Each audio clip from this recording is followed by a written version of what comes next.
we're very grateful for your participation, and then we are going to try to keep to time. Thank you.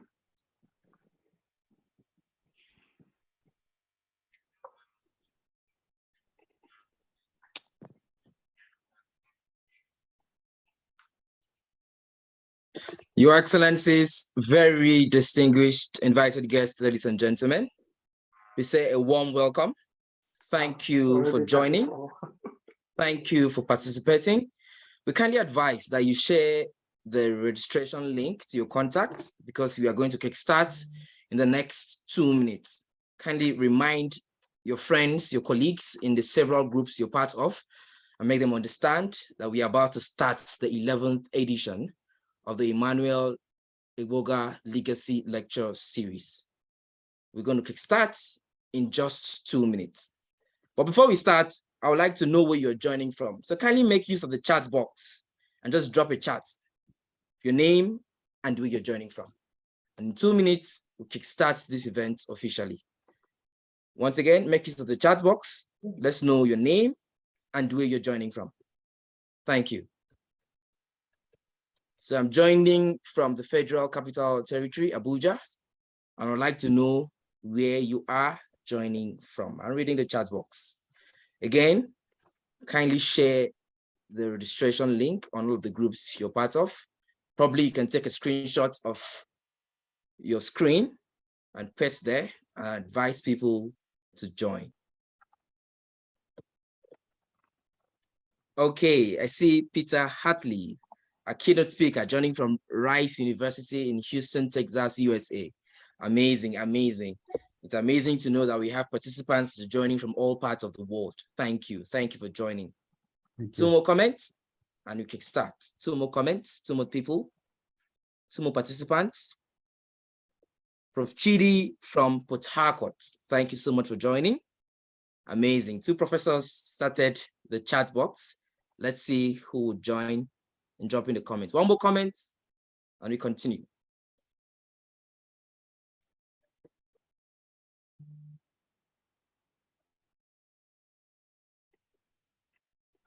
Okay, we have Emeka Egbogah joining from Calgary, Canada. Thank you, and thank you, and thank you. We have about 46 participants, and of course, we will kickstart. Your Excellencies, very distinguished invited guests, ladies and gentlemen, you're welcome to the 11th edition of the Emmanuel Egbogah Legacy Lecture Series. This edition is themed Petroleum Value Chain Optimization Strategy for Sustainable Economic Development. Of course, this series is planned and packaged by the Emmanuel Egbogah Foundation. This foundation was established in the year 2019 in honor of Dr. Emmanuel Egbogah, OON. Of course, this foundation for the past years has been committed to advance knowledge and national capacity development in managing petroleum and energy resources for optimal economic benefits. At this event, we have an array of very distinguished and enlightened resource persons who I believe will do justice in addressing the oil and gas value chain challenges in Nigeria. And of course, strategies on how Nigeria can attain its economic aspirations through oil and gas industry value chain optimization in the next 5 years. Your Excellencies, very distinguished guests, ladies and gentlemen, the energy industry is particular about safety. So permit me to quickly run through a few safety or housekeeping, or let me say virtual rules. The very first is that for the course of this event, we advise that you leave your microphone on mute if you're not speaking, so as not to interfere with other speakers during the event. Now, if you look down your screen, you'll see a Q&A box and a chat box. We kindly advise that for all comments, use the chat box, and then for all questions, use the box labeled Q&A. Now, for those that may be driving, we also advise that please kindly look for a convenient and safe parking space and do not listen to this webinar or interact or type when driving. Of course, the last of all of our safety briefs is that if you are home, don't carry your phone near your kitchen so as not to have a gas explosion. I want to believe that if we pay adequate attention to all of the safety rules I have given, would have a very safe deliberation. My name is Ofofono Akpan, and my pleasure it is to serve as your master of ceremony for this 11th edition of the Emmanuel Egbogah Legacy Lecture Series. I will quickly start by welcoming some very eminent individuals who have joined us here today. When I welcome you and we're going to recognize you, I kindly ask that you may please say a word or two. We start by saying a warm welcome to the founder and executive chairman of AA Holdings Limited. He is the chairman of the 11th Emmanuel Egbogah Legacy Lecture Series. We say a warm welcome to Mr. Austin Avuru. Welcome, sir, and thank you for joining us. Thank you. Thank you very much. We also welcome a keynote speaker who is joining us from the United States of America. He is a George A. Peter King Professor at Rice University, and of course, the president of the IAEE. We say a warm welcome to our keynote speaker for today, Professor Peter Hartley. Good afternoon, sir, and thank you for joining us. Good morning, my time. Good afternoon. Thank you very much for inviting me and having me part of your distinguished series. Thank you very much. Thank you so much. Thank you so much, sir, for joining us. We want to say a warm welcome to all of our distinguished and highly esteemed speakers for the mini round table. We want to say thank you for accepting to speak at this forum. We start by saying a warm welcome to the Professor of Oceanography and the Blue Economy. Of course, he is an industry expert in energy, environment, and climate change. A warm welcome to our chair for today, the roundtable panel chair, Professor Chidi Ibe. Welcome, sir. Thank you for joining us. Professor Chidibe, I believe you're hearing me. Oh, sorry, I muted my microphone. You had instructed as such. Yes, I'm glad to be part of this forum. Very honored. Thank you. Thank you, sir, for accepting to chair the mini roundtable, which will commence shortly. We also say a warm welcome to a man who I respect so much. I define him as a people's development expert. Of course, he celebrated his 60th birthday some days ago. We welcome the managing director and the CEO of Walter Smith's PETROLEUM Oil Limited, Mr. Chikezie Nwosu. Welcome, sir. Thank you very much, Mr. Akpan. I won't call you the nickname I always called you. And it's an honor to be here, especially when you recognize the name of the icon to which we're holding this series for, and also the distinguished speakers and panelists. I'm humbled to be amongst such a group of people. Thank you very much. Thank you, sir. Thank you, sir. We celebrate you always and forever. We also welcome the Executive Commissioner, Development and Production, Nigeria Upstream Petroleum Regulatory Commission, Dr. Nuhu Habib. Welcome, sir, and thank you for joining us. Okay, I believe Dr. Habib will join shortly. We also like to welcome the Domestic Gas Opportunity Lead, the SPDC, and of course, the SP African Regional Director, a woman I hold in high esteem. Welcome, Mrs. Ogogo Effiong. Thank you, ma'am, for joining. Welcome. Thank you very much. I also want to send my real thanks and honor for being nominated to serve on this panel. It's indeed my great pleasure and my honor. Thank you. Amazing, amazing. The only female we have on the panel. Thank you so much, ma, for shattering the glass ceiling and helping a lot of women to climb into the oil and gas space. Thank you so much, ma'am. We celebrate you. We also welcome the technical advisor, gas business and policy implementation to the Honorable Minister of State for Petroleum Resources, Dr. Justice O. Derefaka. Welcome, sir, and thank you for joining us here today, sir. Now, this event is possible because of our numerous sponsors. I'll quickly run through the names of the companies that have sponsored this event. Thank you for accepting to sign the check and making sure this event keeps holding year in, year out. We start by saying thank you to Walter Smith PETROLEUM Oil Limited. Please, if you are a participant, we kindly advise that you drop some virtual applause for our sponsors so we can have them for the 12th edition. We thank New Cross Exploration and Production Limited, New Cross Petroleum Limited. Thank you, New Cross. We also thank AMNI International Petroleum Development Company Limited. Thank you and thank you. We also thank and recognize another sponsor, Laser Engineering and Resources Consultants Limited. Thank you so much, Laser Engineering. And of course, the last but not the least of our sponsors, we really say thank you to Tenno Energy Resources Limited. Of course, during the course of the event, we'll have time for sponsors remark. Thank you. We also thank the Emmanuel Egbogah family, and we welcome you to joining this lecture series. We start by saying a warm welcome to the matriarch of Emmanuel Egbogah family. We speak of Madam Chirota Egbogah. Welcome, ma'am, and thank you for joining us. We say a warm welcome to the chairman board of trustees. Yeah, I can hear you. Thank you so much. Thank you, ma'am, for joining. We also welcome the Chairman Board of Trustees of the Emmanuel Egbogah Foundation. Welcome, Dr. Emeka Egbogah. Welcome, sir, and thank you for joining us. Thank you very much. I'm very humbled to be here and to talk to everybody in this audience. Thank you so much, sir, joining from Canada. We also say a warm welcome to the Emmanuel Egbogah Chair in Petroleum Engineering, University of Port Harcourt, and the Vice Chairman Board of Trustees, Emmanuel Egbogah Foundation. Welcome, Professor Joseph Ajenika. Welcome, sir. Switching gears immediately, we'd like to say a warm welcome to other members of the Board of Trustees of the Emmanuel Egbogah Foundation. We also welcome the Executive Director, Emmanuel Egbogah Foundation, and GNPC Petroleum Commons Chair, UCC Institute for Oil and Gas Studies, Ghana, Professor Wumi Iledari. Welcome, sir, and thank you for being the first person to join today. Welcome, sir. Thank you very much.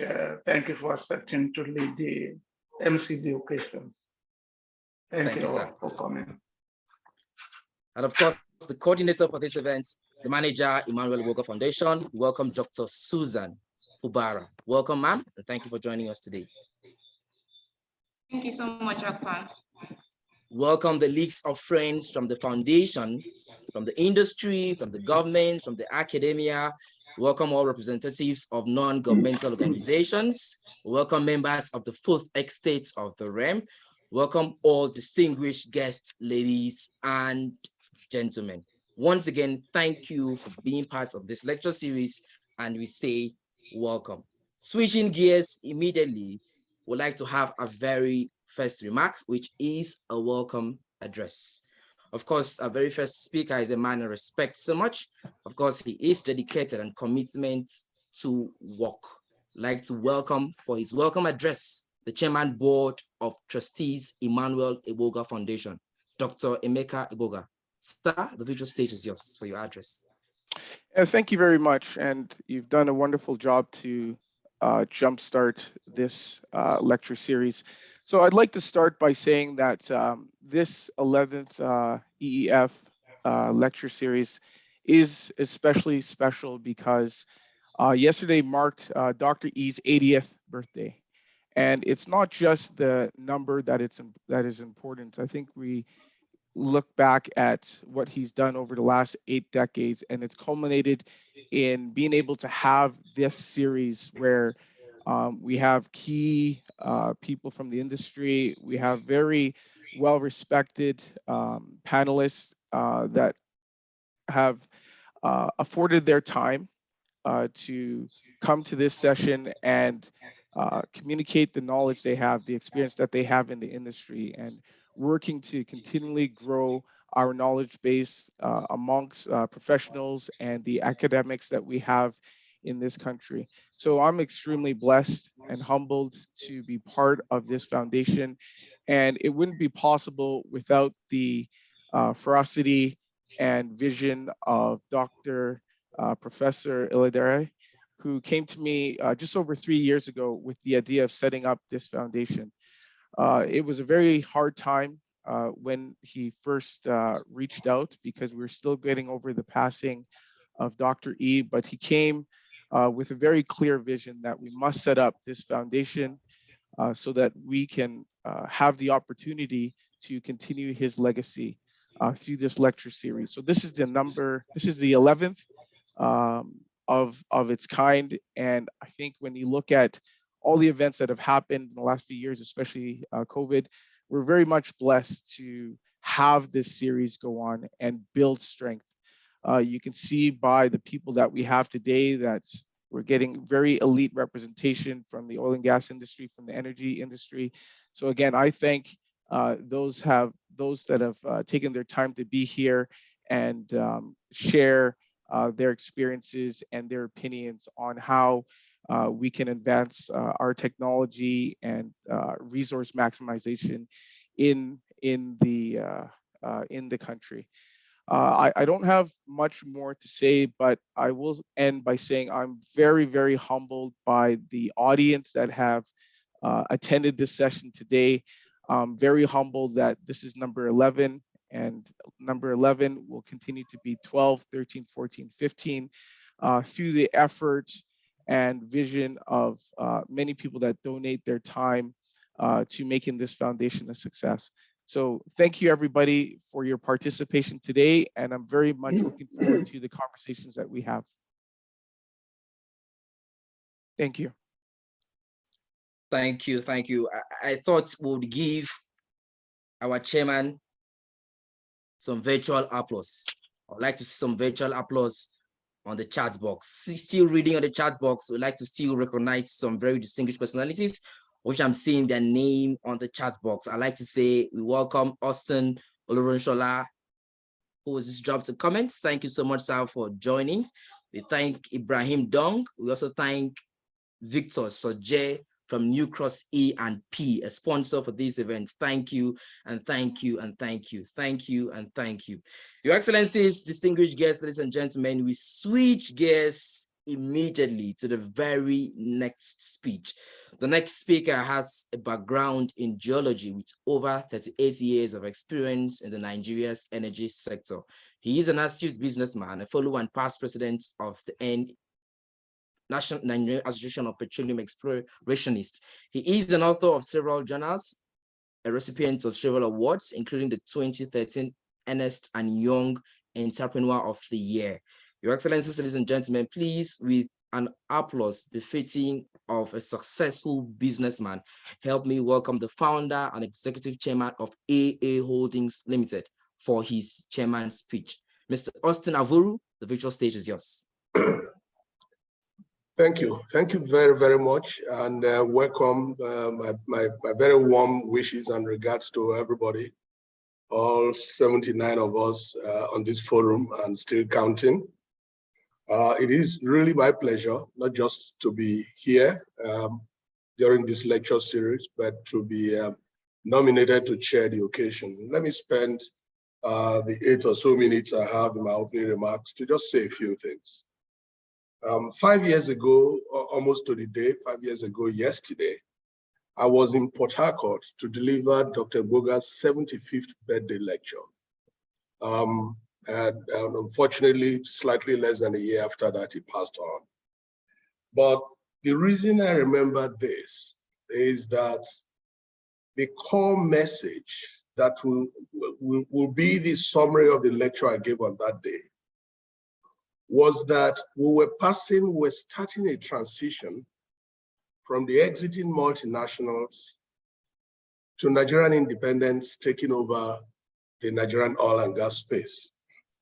And I did warn on that day that if we do not strengthen regulation, the industry will collapse on the shoulders of all of us Nigerian independents. The reason I gave that warning was we had 60 years of the oil and gas industry, operated essentially by 6 multinationals that needed little or no regulation. They were self-regulating, and so they operated to a level of efficiency that would be the case whether or not there was a regulator. And because of that, we didn't quite know the full import of either strong regulation or the failure of regulation. But with Nigerian independence taking over, I warned on that day that if we were not all guided to do the right thing and to be efficient through strong regulation, the industry will collapse on our shoulders. Today, in the month of August, our total production was 952,000 barrels per day, average. If you take away 600,000 barrels or thereabouts from deep water, It means that the traditional terrain that used to do 2.2 million barrels a day before 2012, the traditional terrain that used to do 2.2 million barrels was only doing 352,000 barrels a day in the month of August. Today, our gas production into the domestic market has stagnated at 1.1 BCF per day, and that has been the figure since 2015. Electricity production has stagnated since 2015 at 4,000 megawatts. Our spend in the industry has gone from a peak of $22 billion a year in about 2010, 2011 to $5.2 billion in the year 2021. The refineries over the past 10 years have not functioned.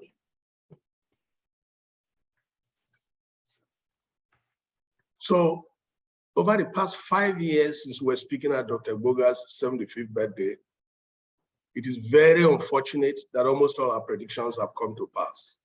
Very unfortunate. The industry is not collapsing. The industry has collapsed. Unfortunately, it has collapsed on our shoulders. So where do we go from here? When we speak about petroleum value chain optimization strategy, where do we go from here? Today still, as 5 years ago, my personal emphasis is on the establishment and the strengthening of a regulator that has bite, a regulator that has strength, a regulator that has core competencies, a regulator that displays efficiency, and a regulator that can deliver measurable national targets. I mean, a regulator that you can say, by 2026, we want to go back to 2.5 million barrels a day, and that regulator will come up with a work scheme, with a plan to deliver that production target. A regulator that will have a target for HSC and will have a plan for the industry to deliver. A regulator that will have a plan for zero interference to evacuation and will have a plan. That's what I mean by that's where my emphasis still is. A regulator that will bring back activity, efficiency, and deliver measurable targets in the industry. Because what we mean by value chain optimization, it means that our oil and gas industry must deliver real value addition across the entire chain. It means that we must have optimal gas production to power our electricity. We must have optimal gas production to power our industries and to deliver fertilizer for agricultural programs.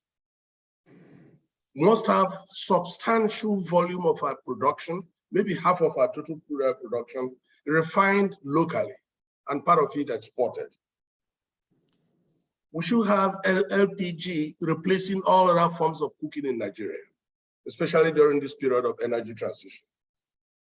We should have very viable petrochemicals industry.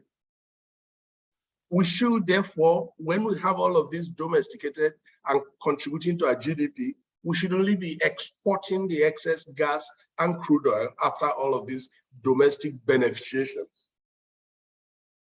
It means that the real GDP contribution from oil and gas should go from its miserly 10% it has been to no less than 25%. Those are my opening remarks, and I do hope that from the keynote speaker to the panelists, we will address some of these things so that we don't reconvene 5 years later than now and hear that our total production is half of what it is or what it was in August. Thank you all very much, and I wish all of us a very fruitful 2.5 hours today. Thank you very much. Thank you, thank you, and thank you so much, Mr. Austin Oboru, for the key points you have just made. And of course, we believe that conversations around these issues will keep on happening. And of course, we'll see impact after such conversations. Switching gears immediately, distinguished guests, ladies and gentlemen, the next speaker wears a cap worthy of emulation. Of course, I don't have such capacity to introduce him. So introducing the keynote speaker for today, please, I would like to welcome the Executive Director, Emmanuel Egbogah Foundation, and the GNPC Petroleum Comments Chair, UCC, Institute of Oil and Gas Studies, Ghana, to kindly introduce our keynote speaker. Professor Wumi Iledare, please, the virtual stage is yours. Thank you very much. I hope you can hear me. And thank you, Mr. Chairman, for a brilliant speech. I'm really delighted that you're honoring our invitation, and your wisdom is always taken into the heart. It's a privilege for me to introduce the keynote speaker today, who happens to have been a very good friend of mine for many years. Peter Hartley is the George Peter King Professor of Economics at Rice University, and a Rice Faculty Scholar of Energy Economics for the Baker Institute. Hartley has worked for many years, over 25 years, on energy economics issues, focusing originally on electricity, but also including work on natural gas, oil, coal, nuclear, and renewable energy. He wrote on reform of the electricity supply industry in Australia throughout the 1980s and early 1990s. He advised the government of Victoria when it completed the acclaimed privatization and reform of the electricity industry in that state in 1989. Apart from energy and environmental economics, Hartley has published research on theoretical and applied issues in money and banking, business cycles, and international finance. He worked for the Priorities Review staff and later the Economic Division of the Prime Minister's Department in the Australian government. He came to Rice as an Associate Professor of Economics in 1986, after serving as an Assistant Professor of Economics at Princeton University from 1980 to 1986. Hartley completed an honors degree in mathematics and economics at the Australian National University. He obtained a PhD in economics at the University of Chicago. Peter is a good friend of mine, a former president of the United States Association for Energy Economics. We worked together for many years in organizing sessions for the USAE conferences.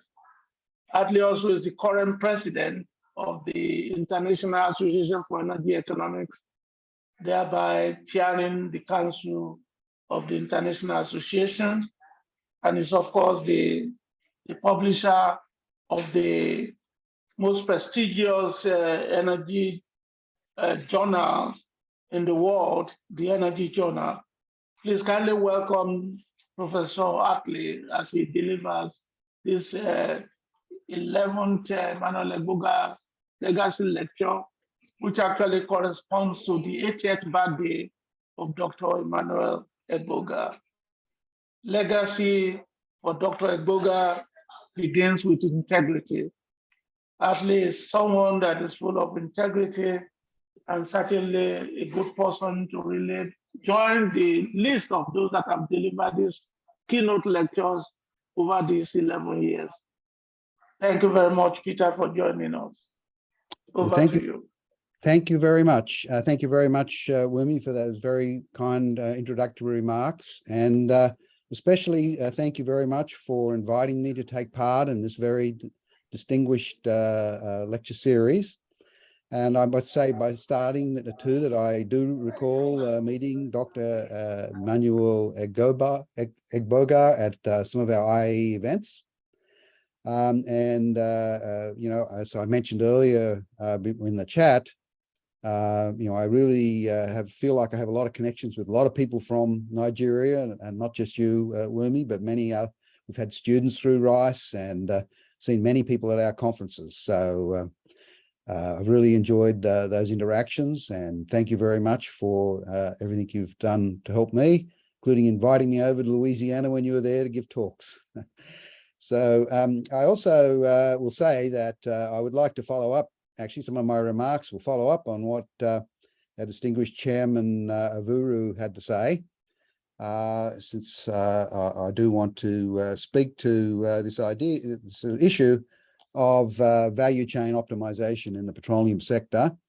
And in particular, what I'm going to focus on are two things, natural gas and electricity. So as Wumi mentioned, the first report I wrote on electricity industry reform actually was published slightly more than 40 years ago. So I've been thinking about the questions of electricity industry structure and regulation and then for more than 40 years, and I've also been involved in natural gas. I'd like to share my screen.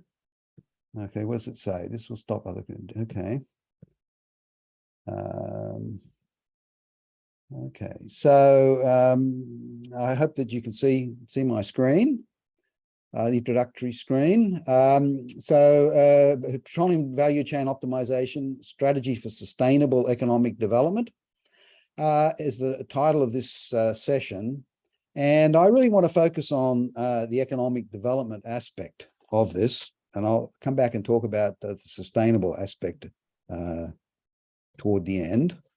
Let's see how I advance my slide. Can you all see my slides? Yes, thank you. Sometimes a bit hard with Zoom. You think now I've been teaching classes with Zoom with COVID on, but sometimes it's a bit hard still to get used to it all. So I usually start out by, in my classes in energy economics, by going right back to the basic fundamentals of physics.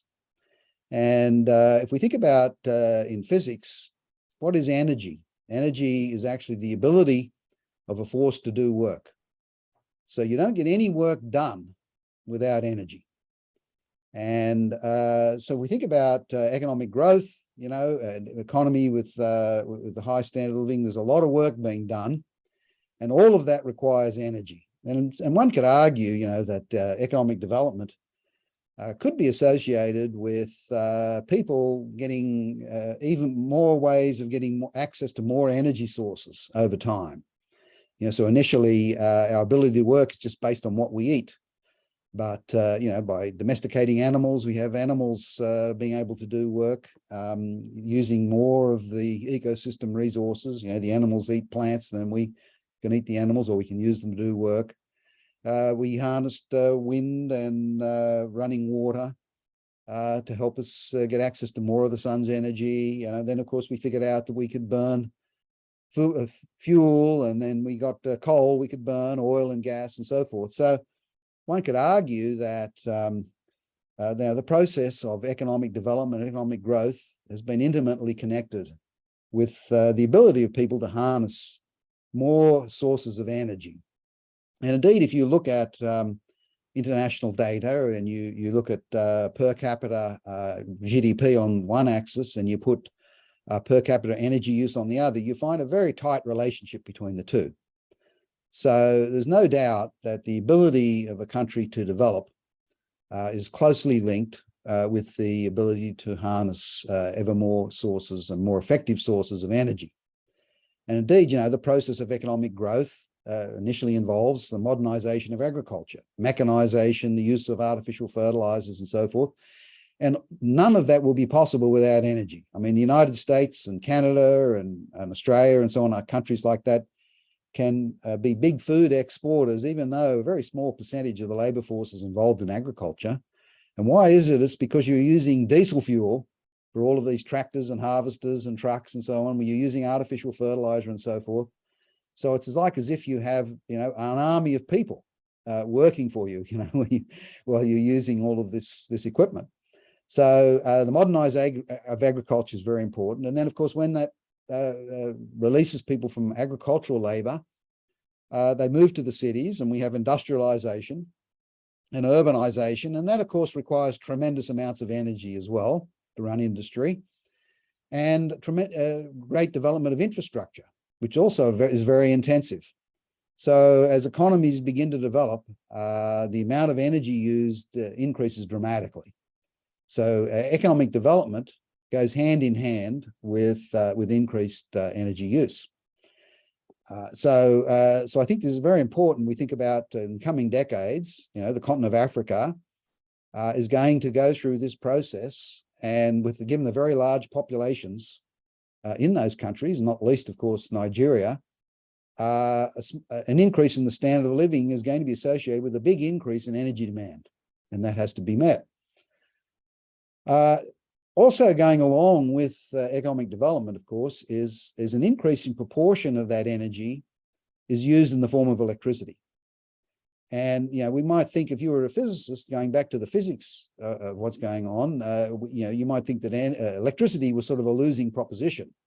If we look at the energy flow pattern in a modern economy, you find that there's a huge loss of energy, of course, in the production of electricity. You know, maybe at least half or maybe 60% of the energy is lost. But even though we lose a lot of the energy in the transformation, we of course increase the value of the energy tremendously. So electricity is an incredibly versatile form of energy. You can use it for so many things. So as economies develop, you know, we have more and more of the energy use takes the form of electricity, and electricity becomes incredibly important to economic development. And so, you know, I think this is something for governments to focus on if they want to develop their economy. Now, one thing even though you add tremendous value to the energy by producing electricity, it's something that requires a developed economy as well to harness electricity, not least because you have to build the transmission grid to get the electricity to the people in industry and so on. And as Wumi mentioned, you know, I started working on the electricity industry in Australia over 40 years ago. And we wrote a report for the then government of Victoria in 1982, talking about the electricity industry and advocating splitting up of the industry and privatization of the generation part. But part of the point we made was that the transmission grid is very different, and running the electricity system is very different. It's really like a public good, what economists call a public good, or some people might say a natural monopoly. Very, very expensive to replicate the transmission grid. And once the transmission grid's available, it can be used by all suppliers to access their customers. And of course, if the transmission grid is very efficient, it's fairly difficult for it to make a lot of money to cover its cost of development, because you know, one way you could think about how the transition grid makes money is buying electricity where it's of low value or low cost and selling it where it's a higher cost. But if the transmission grid's efficient, there won't be a lot of cost differentials geographically. So there's sort of a sense in which it's a resource that's provided to the whole industry. And in fact, that very first report we wrote on the electricity sector, we actually advocated that the transmission grid naturally would be something that the government would continue to maintain a strong hand in. And not only the transmission grid, but also sort of running the electricity system, if you like, you know, sort of ensuring that supply always equals demand, which is very important in the electricity grid. It can't survive if demand and supply get very much out of balance. So you have to continually schedule resources on there to make sure that the system's finely balanced. And so that's sort of like a natural monopoly function as well. So I think there's a very strong role for government in ensuring that we have an electricity grid. Somewhat more debatable, as I'll argue later, as to whether there's such a strong role in the generation, and I'll come back to that. The other side of this is natural gas. So we're talking about Nigeria. You have a lot of oil, but you also have a lot of gas. And natural gas also tends to be a premium fuel. So as economies develop, I mentioned they tend to use more energy in the form of electricity, but it's also true that they tend to use more energy in the form of natural gas. And natural gas is a premium fuel in part because it's very clean burning, but also, of course, it's very useful, very versatile energy source as well. And a lot of countries, of course, get into the natural gas industry via the chemical industry, petrochemicals and fertilizers. And in fact, as Chairman Avuru mentioned, this is a very important thing for Nigeria. You could think that the natural gas being used for producing fertilizers for agriculture, very important for economic development.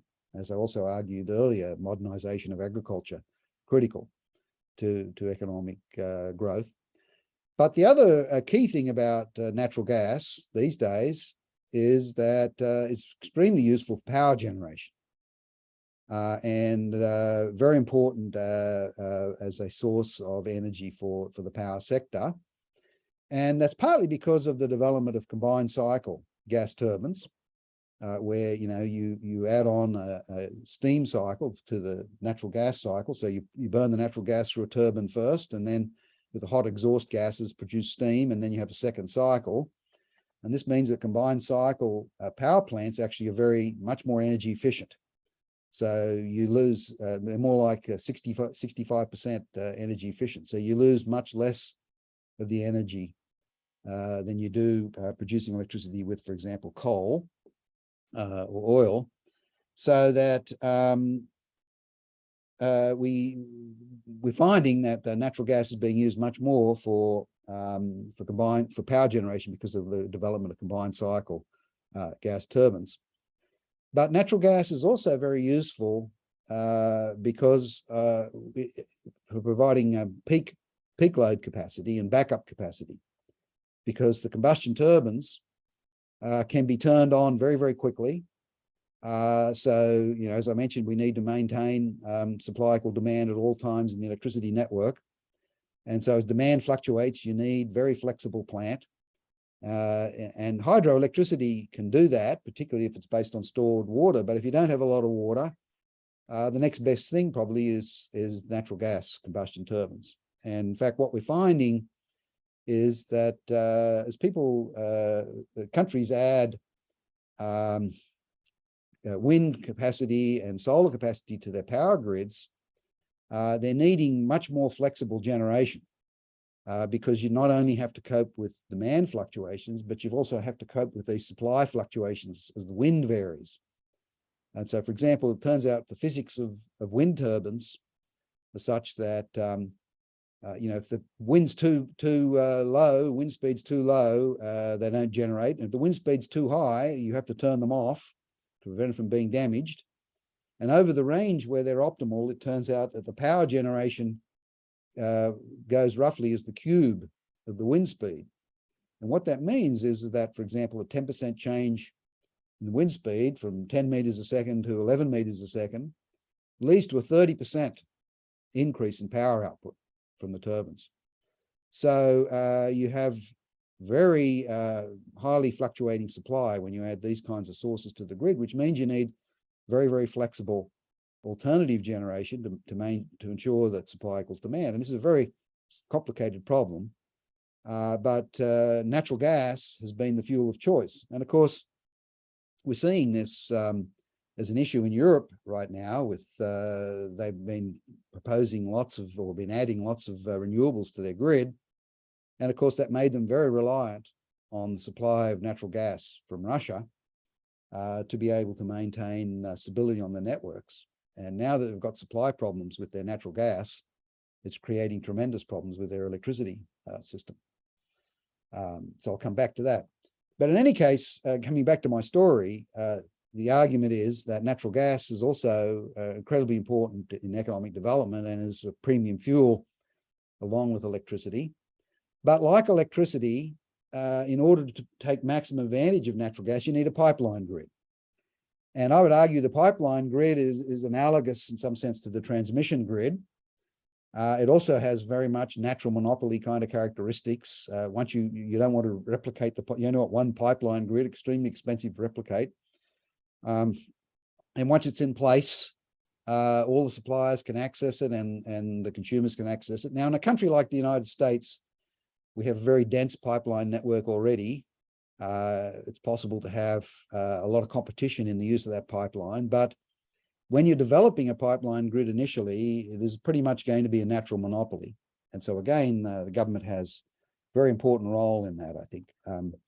So even though, you know, it's the private firms get involved in the chemicals, petrochemicals, fertilizers, and power generation, all of those aspects, a critical role for government in promoting the development of the energy sector is both developing both the transmission grid and the pipeline grid. From that, I want to go and talk a little bit about some more of the regulatory issues. And as I mentioned, I've been involved with this whole idea of regulation and reform of the electricity system now for many, many decades, and I've seen this process in many countries. So I was involved in the early days in Australia. We wrote that report. Actually, it was kind of funny. We wrote this report suggesting unbundling of the government electricity supply system into transmission, generation, transmission and retailing. And the TV show, they had a program on that night, and they said, you wouldn't believe what these lunatic economists are suggesting now. You know, they had a for sale sign slapped across a picture of a power plant. Said they're suggesting we should privatize electricity generation. But actually, after those reforms in Australia, the electricity price actually fell, and was extremely, there were lots of efficiency gains. And what is the argument for unbundling and having the private sector involved in generation? It's essentially that, you know, the argument for markets, that, you know, markets are a way of harnessing very decentralized and disparate sources of information, which is very hard to get hold of through a central planning kind of process. And in fact, a lot of people have incentives to hide information in a government controlled process. And markets also give very strong incentives for the players to do things efficiently, you know, minimize costs and to serve their customers in the most efficient way. If you look across different countries or different states in the United States, you find that the key to successful unbundling and privatization in the electricity industry is competition. You need a competitive market, maximizing competition. It's competition that really drives the firms to minimize costs and serve their customers. But as I've already mentioned, I think building, operating a transmission or pipeline grid are really like a public good. And that element can be left under government control. And so I think that there's a real argument here, you know, for the governments to think about what it is they can do most effectively and what can be left most effectively to the private sector. And a key issue in that regard, I think, for developing countries is that, of course, one argument for getting the private sector involved in generation, electricity generation, for example, or some of the aspects of the natural gas value chain I talked about in the previous slide, is that, of course, in a developing country, a government has tremendous, very valuable uses or alternative uses for public funds. It's very expensive to raise revenue for a government. And of course, you know, education, healthcare, and lots of other things are very important uses for those funds.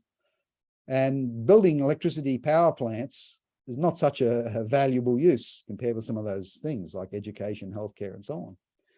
So I think if you can structure the electricity industry where you can use the private sector to do things that it's very good at and leave the government with its revenue for things where they're very important, that that this can be much more effective for the economic development of the country.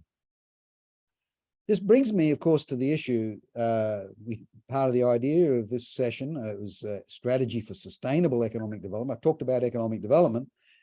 When we talk about the sustainable aspect, a lot of people immediately think of environmental issues. Of course, I would argue for a country like Nigeria, economic development is and ought to be the first priority. But, you know, it doesn't mean that we want to abuse the environment or neglect the environment. Indeed, you know, it's also true that as economies develop, people become much more interested in environmental resources and want governments to preserve natural areas and so on and so forth.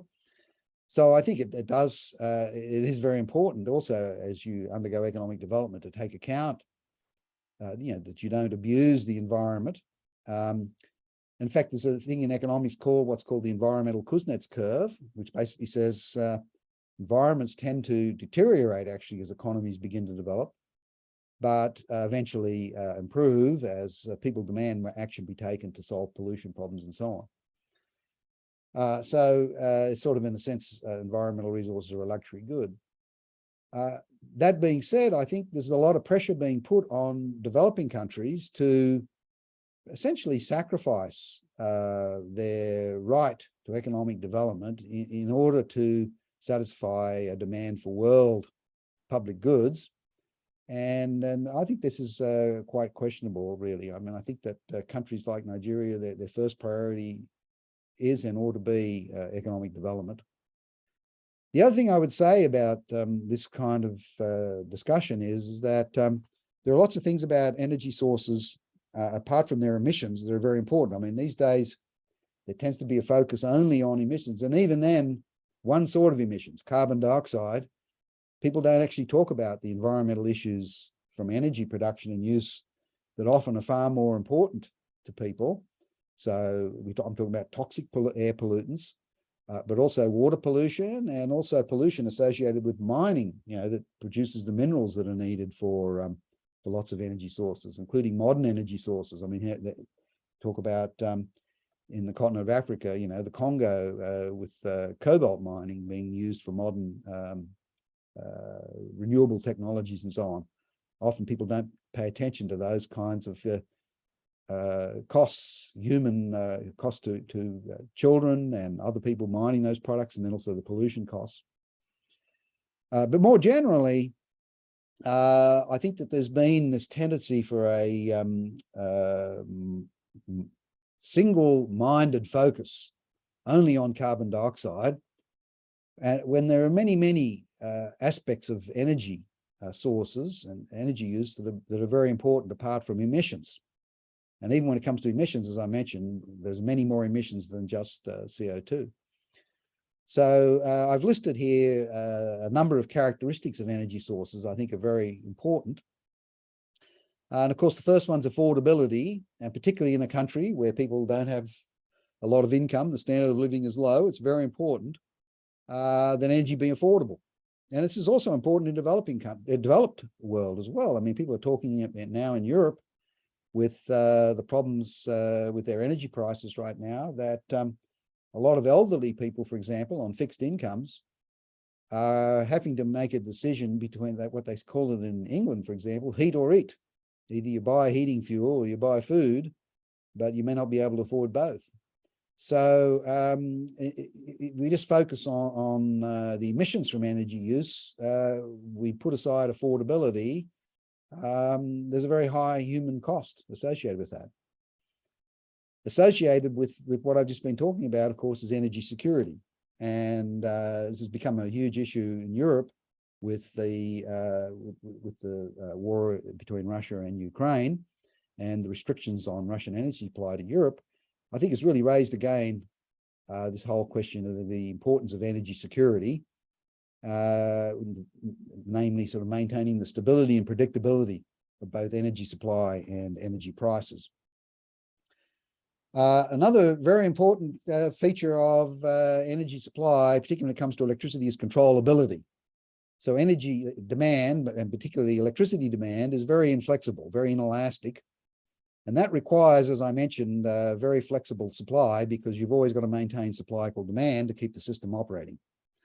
So the controllability of an energy source is very important. And this is, of course, big problems with renewables, that they're not controllable. They only produce when the wind's blowing or the sun's shining. Related to that is the reliability. So it's the other side of the coin. So if you have sources like wind and solar, they're not very reliable, but the supply is going to fluctuate exogenously with wind speed and the amount of sunshine and so on, which means that if they're very inflexible, there has to be some alternative flexible source to back them up. People often forget that. And so when they talk about the relative cost of renewables, for example, compared with natural gas, they don't take account of the fact that going along with the renewables, there has to be backup supply. Otherwise, the electricity that the renewables producing essentially is worthless. If you can't get it to the customers, it's not worth anything. And to get it to the customers, you have to have backup. Related to those things are storability and transportability. Storability, we have lots of energy price fluctuations over time that creates difficulties. Storability is how you smooth out those price fluctuations. And transportability eliminates or controls spatial price differences is also very important.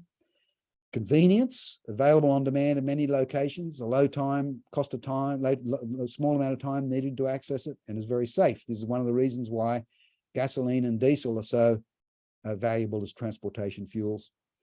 And then, as I've already said, one thing that makes electricity extremely valuable is usability. It comes in, you can use it for very, very many alternative uses, very, very versatile.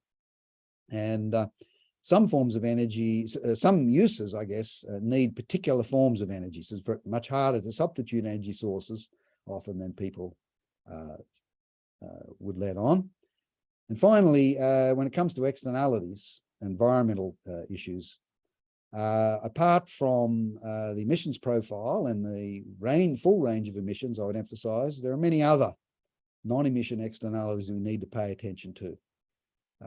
Including even visual, noise pollution, the effects on wildlife. So one thing that's important here in Texas, people don't realize Texas is the biggest wind state in the United States, but the wind farms do have a cost in terms of killing birds and bats. There's also the amount of land that the energy production facilities use is very important, which means energy density becomes a really big issue. And that's one thing about fossil fuels is that they require much less land.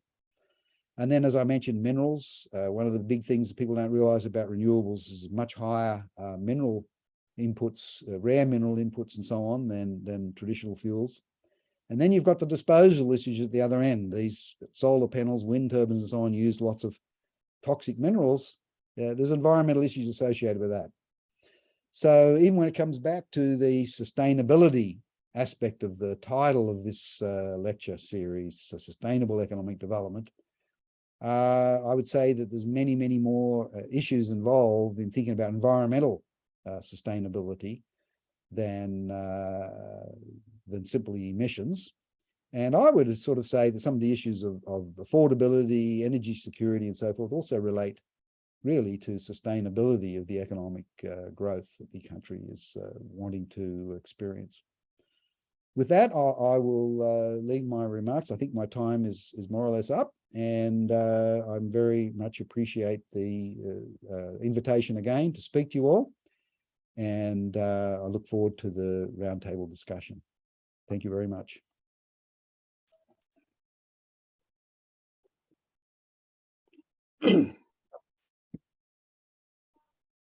Thank you, and thank you, and thank you, Professor Hartley, for that amazing remark.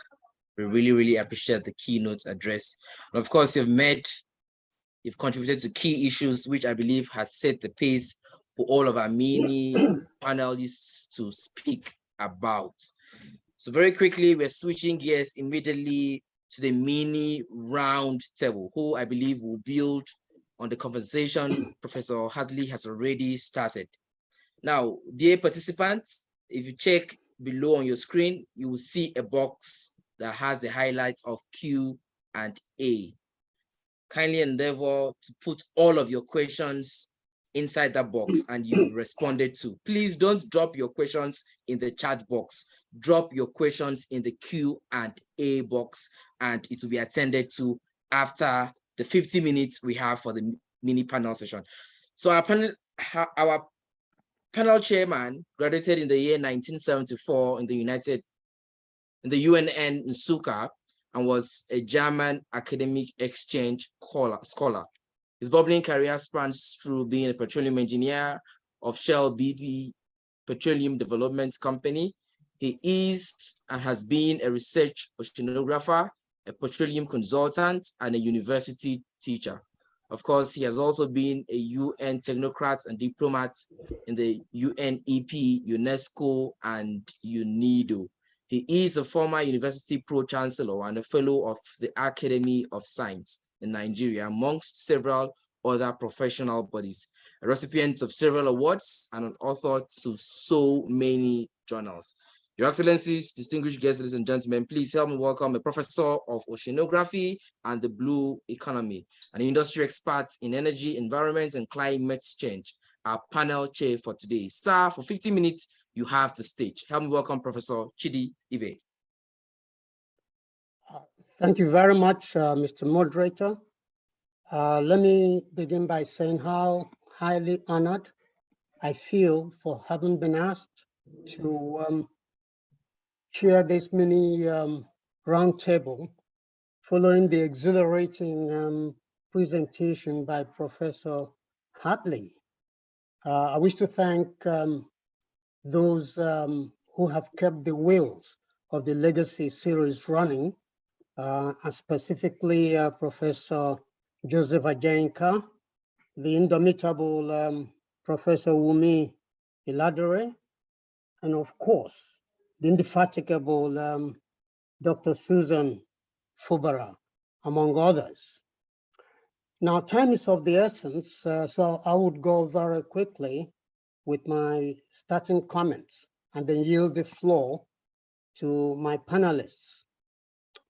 I want to start from a position for which I'm well known in the petroleum industry, and in fact, in academia, namely that for a petroleum-dependent economy, the quest for sustainable development and its implied prosperity runs squarely through a rational utilization of its petroleum resources. I don't think there should be any apologies for anybody to make, particularly with the debate on the evolving global energy transition. We need to demonstrate solidarity in that quest. We need to demonstrate responsibility to our citizens. Specifically, as you've heard the guest lecturer say today, it means that the petroleum value chain has to be optimized. And I wish to congratulate Professor Hartley for laying bare the essentials, particularly in terms of the fundamentals, as well as the practice in industry. I wish also to appreciate the opening remarks of Dr. Austin Avoru, who is one of the greats in our industry, and in terms of blazing the trail. And it makes very harrowing listening, you know, the picture he has painted about the dismal state of the petroleum industry. So we have real problems at hand, and we need to get a grip of things if we wish to head down that road towards sustainable development. My duty today as chairman has been made very joyful in the sense that I've been given 4 of the 4 persons whom I can describe as some of the best brains in our industry to tackle the issues arising from the guest lecture today. And first among them is Mr. Chikezie Nwosu, who is the Managing Director and Chief Executive of Walter Smith Petroleum. We missed him at some session ago, but I've had the privilege of listening to him in the past and interacting with him. And we're honored that despite his very tight schedule, that he's been able to find time to join us today. We do also have Dr. Nuhu Habib of the NUPRC. We do have Mrs. Ogogo Effiong of Shell BP. I mean, not Shell BP, I was of Shell BP, of Shell Petroleum Development Company.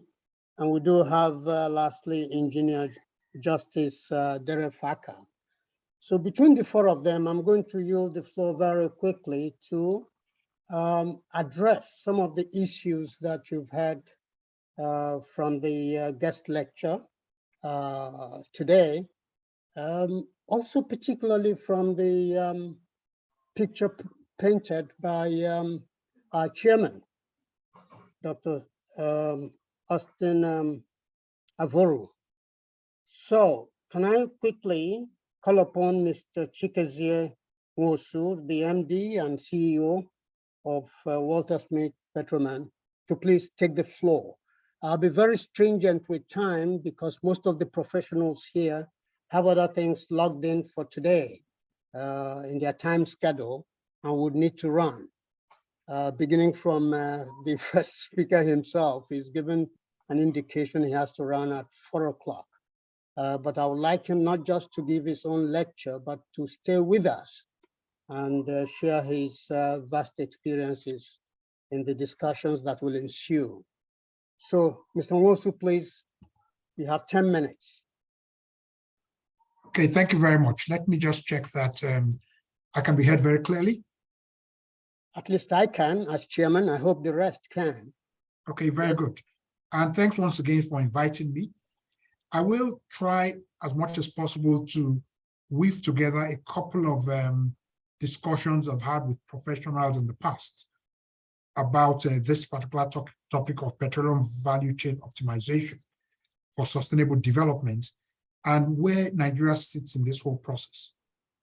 I first will agree with the chairman of the occasion about the challenges of having a competent and business-oriented regulator who will help as this transition happens between the IOCs and the independents through these divestments to make sure that whatever targets we agree to achieve, we can work together with this competent regulator to deliver on these targets. I also agree with him that there's a need to deliver on the significant potential of oil and gas to production. I agree with him that domestic utilization should be about 50% of the oil we produce. And I'm talking about targets well above 2 million barrels per day of oil, 50% of that. And I would say over 70% of the gas, while the balance is for exports. Some of these domestic areas include gas to power, fertilizers, crude oil refinery, petrochemicals, pharmaceuticals. And then we also have to keep an eye on the fact that what we want to achieve along this path is to make sure that we have reliable and affordable energy. And this will have the attendant impact on other industry, including manufacturing, health, agriculture, and the rest of them. Now, the impact on GDP growth we talked about, I think will be in excess of the 25% you mentioned. There will be an impact on skills development, job creation, human development indices, and a significant impact on host communities.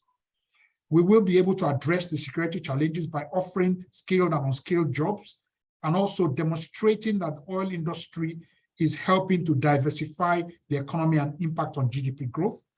We will stabilize the quality enough for us to attract the much needed foreign direct investments, which the chairman indicated clearly has gone from highs of well over $20 billion to lows of below $6 billion in less than a period of about 7 years. The energy or electricity portfolio has to recognize climate change concerns as well.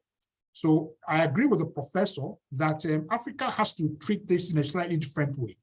We first have to develop these resources and consume them domestically to grow our GDP, but still keep an eye on the energy transition.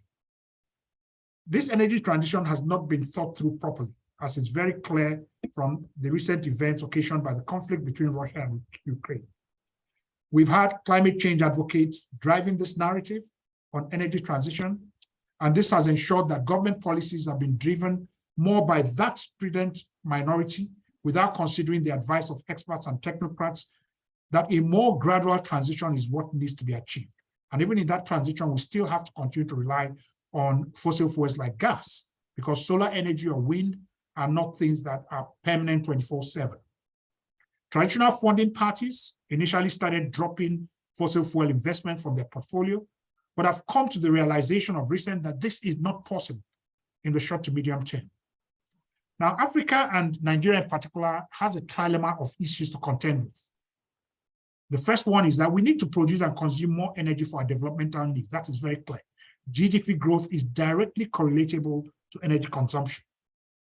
The second of this trilemma is that we need to ensure energy affordability and reliability before we start embarking on a major transition. So even with the argument that the levelized cost of energy or electricity for renewable energy is much lower than for fossil fuels, there is a huge capital hurdle to overcome in investing in these renewable energy sources and the needed infrastructure. And that will come from creating more and more value from the petroleum value chain. Now, the third leg of this dilemma is that although Africa has contributed negligibly to the changing climate, with just about 2 to 3% of global emissions, if not less, it stands out disproportionately as the most vulnerable region in the world. This vulnerability is driven by the prevailing low levels of socioeconomic growth in the continent. While climate change is global, the poor are disproportionately vulnerable to its effects. This is from UNEP. So it's clear that, Africa's talk around what we should do for this transition has to take into account the fact that we are affected by this transition as well. So operators in the oil and gas industry in Nigeria are also battling with this trilemma of issues, and we're all devising strategies to address this. We talk about gas as a green transition fossil fuel, and this has been strongly promoted by industry operators and governments in Africa. And notably, it is gradually being accepted as part of the international discourse and narrative on the energy transition. Many operators are diversifying their portfolio to include renewable energy in the mix. Examples include Total Energies and Seplat Energy and Walter Smith as well, and so many other companies that are looking towards, active sustainability projects that will drive, the increase in production of oil and gas, but also use some of that funding there to go into the transition to fuels that are more renewable, so solar energy and wind. Many African operators have mooted the idea of an African Energy Bank, because we have to notice that with this transition happening, for us to deliver this petroleum value optimization, and from what the chairman said, we need the funding. If the funding is drying up internationally, we have to start talking about and practically doing things about having an Africa Energy Bank from which the funding for these energy projects will happen.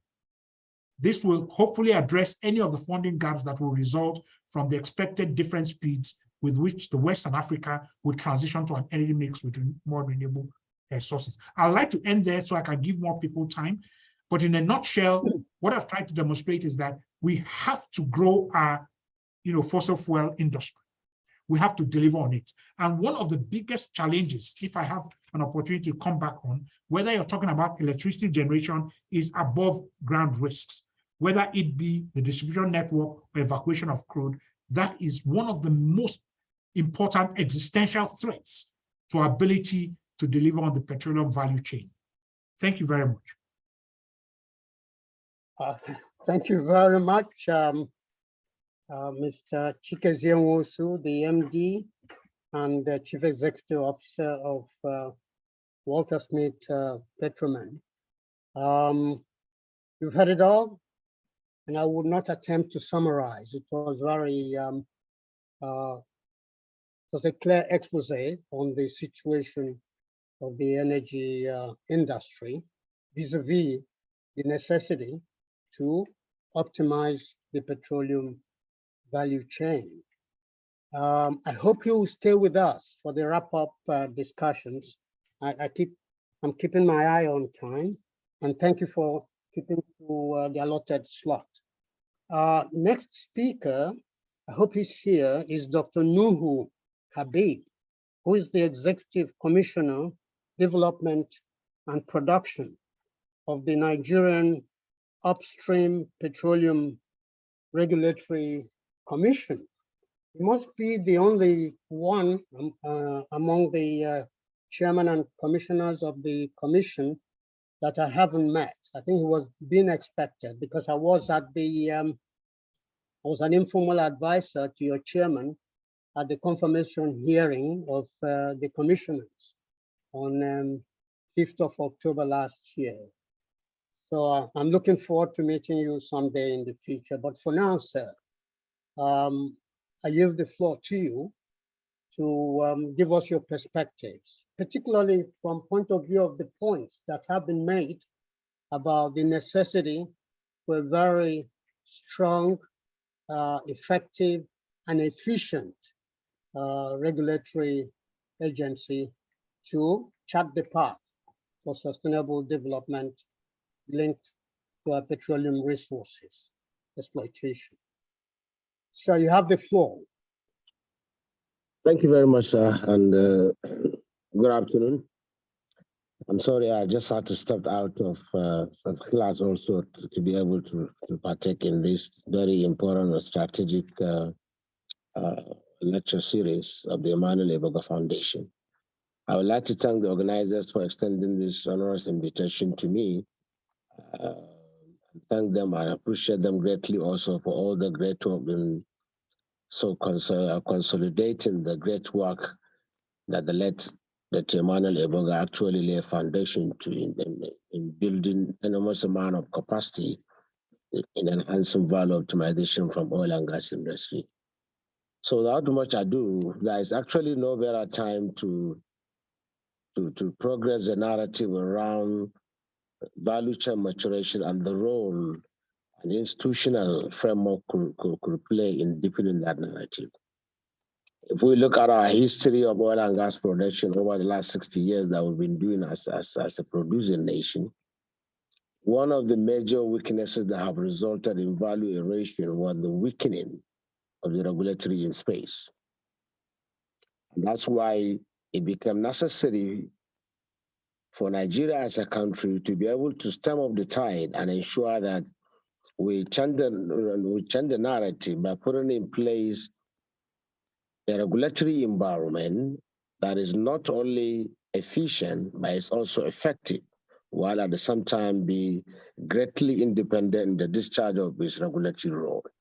And hence, the end of the journey of a 20-year journey that gave rise to the Petroleum Industry Act in August 2021.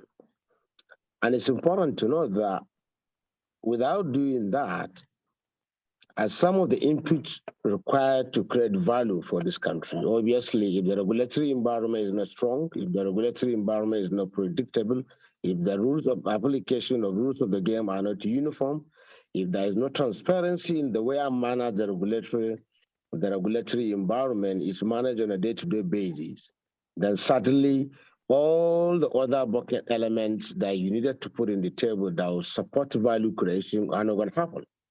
Because an investor that will come and invest money as looking at a gestation period of a 20-year cycle definitely needs to have transparency around dispute resolution mechanism, needs to have transparency around what are the rules of the game, look to have transparency around and predictability around these regulations actually in tandem with best practices and all of that. And that is why if we look at the proposition that PIA put on the table, it's actually seeking to basically create a narrative that's intended to change these propositions.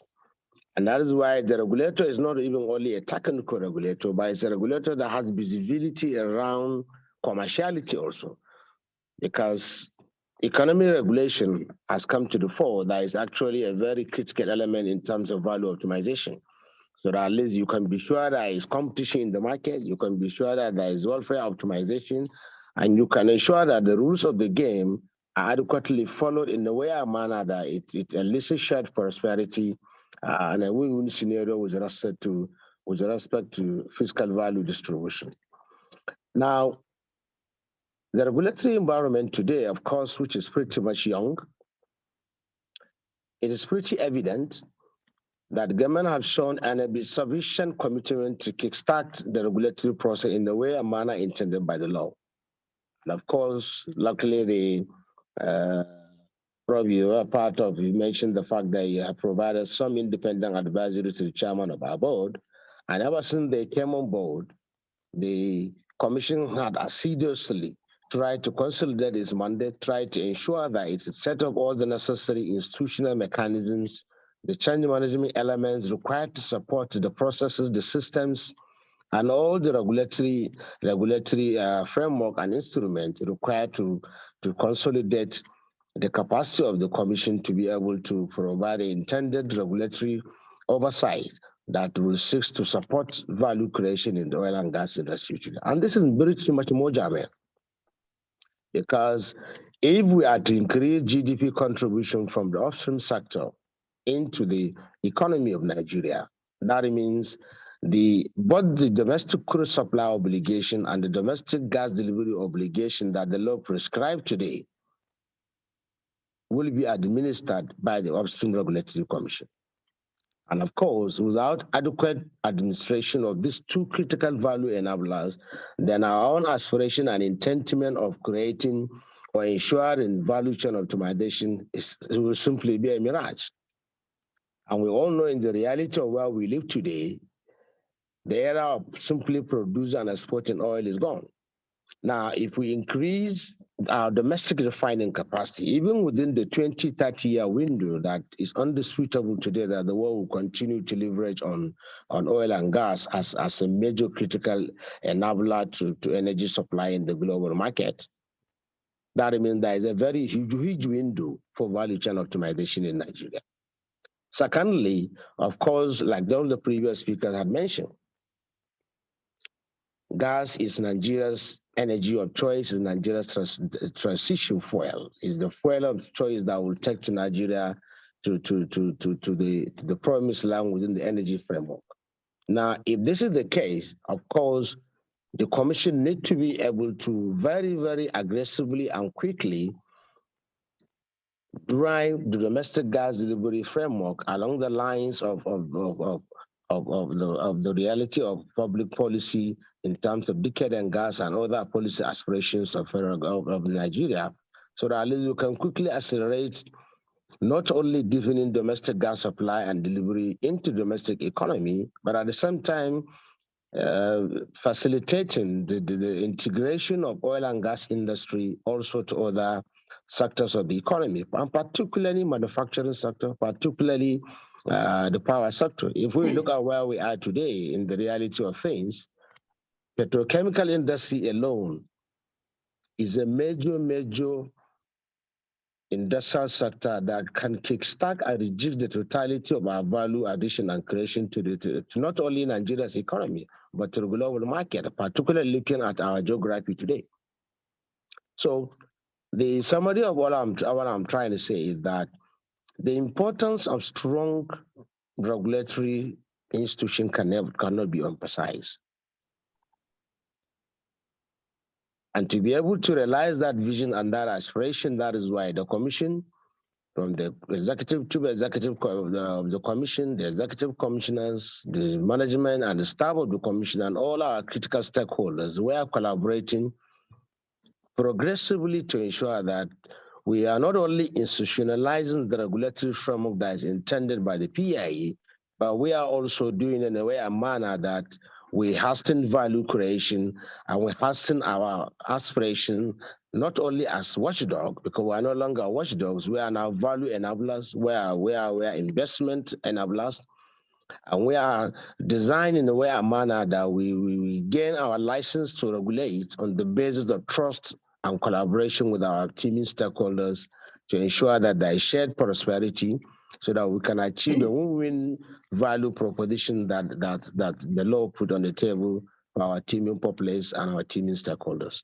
And we believe that can only be achieved by having an institution that is not only effective, but an institution that is also efficient, an institution that is high-performing, an institution that is professional, an institution that is ethical, and an institution that is at the forefront of collaboration, is at the forefront of working together with all our stakeholders, whether they are host communities, whether they are producing companies, whether they are servicing companies, whether they are the general public, where is the financing institutions, where is the academic institutions, and other relevant research and policy institutions across the globe, so that at least we can harness all the latent capacity we have, and also all the other capacities that our team stakeholders can bring to the table so that we can collaboratively support value creation to enhance economic diversification and also ensure that there is shared prosperity and well-being of our people is optimally achieved. Thank you very much. Thank you very much, Dr. Habib, for the clarity of your presentation.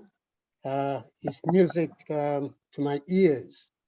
And I hear a new song, you know, in that transition from DPR to AUPRC.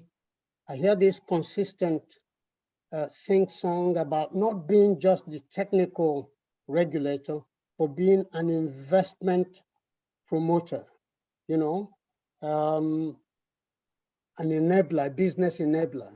And that's a new direction that will put this country on a solid path to sustainable development.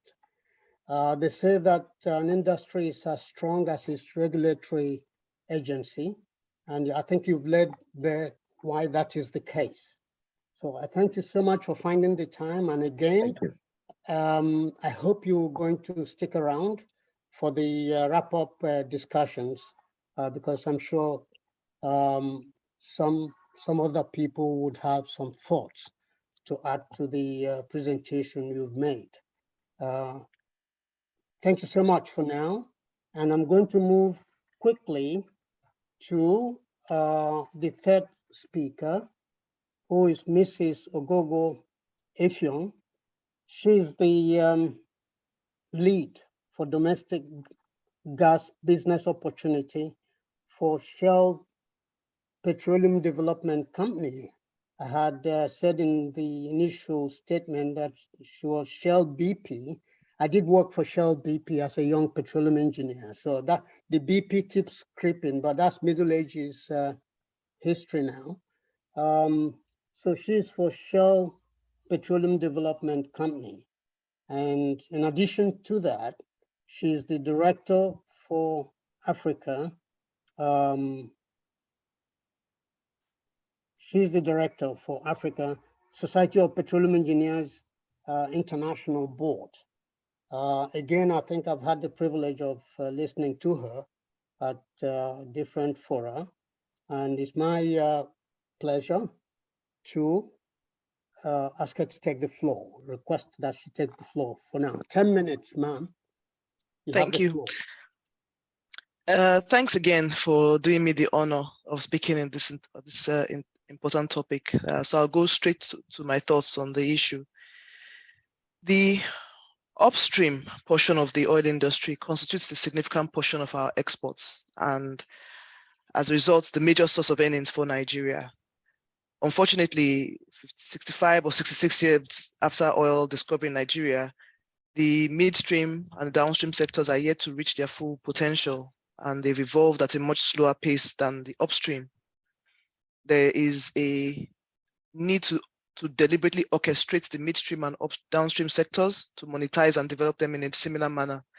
And why is this the case? The value chain is bogged down by different challenges, from lack of investment in finding new resources through exploration, which plagues upstream, to the crude theft, pipeline vandalism, insecurity that hinders the midstream.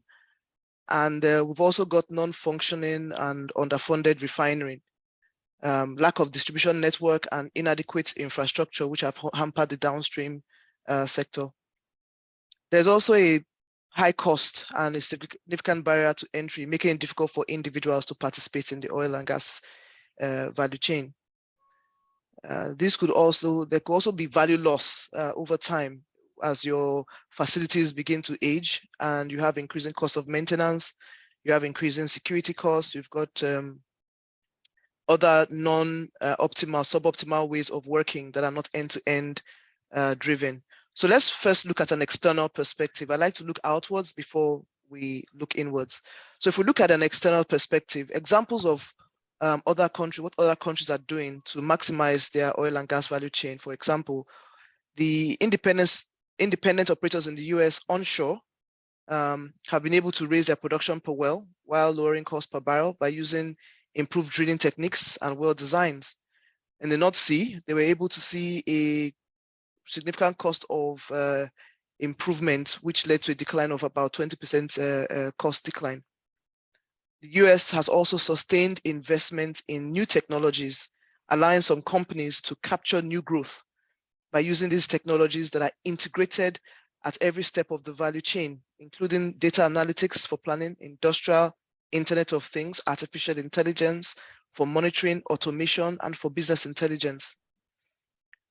The Indian Oil Corporation, which is India's largest integrated energy major, recently partnered with a private company to digitalize its refinery and provide end-to-end visibility across its downstream operations to drive that digital transformation and sustainability goals. Malaysia is using cloud technology to speed up complex decision-making, such that using complex models that promote quick decision-making and communication. Decisions on something as mundane as feedstock purchasing and planning operation that took 2 business days now takes 2 hours through the use of technology. Our midstream and downstream sectors have been relatively slow to adopt digital technologies that are widely used elsewhere, which presents a clear area of potential opportunity for us. I firmly believe that the strategy of our value chain optimization solutions are going to be internally driven for us, by us as Nigerians, and Africa as a whole. An example of what we can do internally stem from government and oil companies working together on these policies, which we have done and we continue to do in Nigeria. We work together on these policies and programs that enable the development, we give incentives, identify customers, building the required distribution networks for gas, and along with the economic policies that enable investments, and those also drive value. We need to identify synergies to assess the areas where hydrocarbon flows are not aligned with existing capacity and where removal of some bottlenecks or expansion is required. The impact of decisions or a delay in large-scale capital project impacts all areas of the hydrocarbon value chain, and this needs to be evaluated and emphasized so that we can reduce those gaps. One key milestone to encourage that I think encourages collaboration between Nigeria and the rest of Africa, for example, is the African Continental Free Trade Area, which officially started free trading in January 2021, because it provides an opportunity for trade that helps to scale up and expand markets across the continent. Due to our rising population, the demand for petroleum products in Nigeria, and indeed in Africa, will only continue to grow. And a regional approach to meeting the demand makes economic sense. If this approach to developing the value chains and boosting economies of scale within the industry is adopted, then we will definitely begin to see much more value in that area. Because investors will be motivated to meet up with this increase in demand, because that regional approach changes the investor's value proposition by providing a larger market with lower risk and causing an inflow of capital from the Eastern and the Western worlds to the African continent. In this sort of scenario, like Professor Hartley said, large machines will be shipped in to produce large quantities of consumer products. The machineries need energy in the form of oil and gas to run production. This will signal to the oil producing countries to increase their production capacity. More workers will be employed, I think we've mentioned that already, and new technologies will be adopted to produce large volume of oil and gas at a cheaper rate, so it becomes a virtuous circle. This idea, though it's relevant, may not be enough specifically for Nigeria, given the current state of our internal infrastructures. So we need our federal government, as a matter of urgency, to continue to make greater investments in the development of these internal infrastructures and systems to ensure that the country is ready to compete when ideas like the free trade area become fully operational. A deliberate and considered strategy committed to financing and investment is needed to make this a game changer for us. Lastly, I would like to acknowledge that the continuous threat of global warming and accelerating action on climate change requires the oil and gas industry to continuously innovate its operations, because it requires extractive procedures that would not damage the communities where oil and gas is sourced. The oil and gas gas industry is already doing a lot in that space to support as many countries try to embrace the net zero campaign and move to fund projects that reduce the carbon emission footprints, to find means to decarbonize operations and develop efficient energy resources, but at the most optimal cost. Once we can achieve this, we will have a competitive advantage and thus be able to balance our profitability drivers, our gas emissions, while providing sustainable energy to power our economy. With these key thoughts, I would like to hand over to the moderator to take us through the rest of the program. Thank you. Thank you, Mrs. Sefion. This has been very enlightening, your presentation, and particularly your accent on the role of technology in placing us on a steady path for the developments envisaged in the optimization drive. You mentioned the necessity to invest in infrastructure, the necessary infrastructure to drive that scenario which you and the previous speakers had painted. And I think there's no substitute for that approach. So thank you so much. And please stay around to get involved in the closing discussions. So I don't know if we do have Engineer Justice Derefaka with us. If he's there, I would like to yield the floor to him. Engineer Derefaka is the technical advisor, gas business and policy implementation to the Honorable Minister for State Petroleum Resources. Again, I've had numerous interactions in the past. Yeah, Mr. Chairman, I just sent you a chat that is not here. Oh, okay. Yes, Engineer Derefaka is not here. We're going to miss his usually illuminating presentation, particularly from the insider's viewpoint, from the viewpoint of the Ministry of Petroleum Resources. But though we're going to miss his contribution to this particular session, we do have an advantage, the advantage of having a little more time on our hands to wrap our heads around some of the evocative presentations that have been made so far, both from point of view of the guest lecturer, Professor Hartley, to the submissions of Mr. Chikezie Nwosu. Incidentally, Mr. Nwosu, I had expected you to throw more light to your pioneering role. I think I can say pioneering, if not very close to it, of the production refining model, which you've pursued so effectively and so successfully. In my private conversations with the chairman NUPRC, had insisted that that's the way to go. And in terms of the other speakers, Dr. Habib, I think we got the point from Dr. Habib that as important as the midstream and downstream sectors are to the optimization of the value chain, that the upstream remains at the head of that value chain. It provides the trigger mechanism. And if it fails, every other thing, it's a domino effect, every other thing collapses. And this is the essence of putting premium on the upstream sector of our industry. So again, I would like I would like you as well as other interveners to come in to throw more light on that direction in terms of the overall approach to be taken. So can I quickly yield the floor?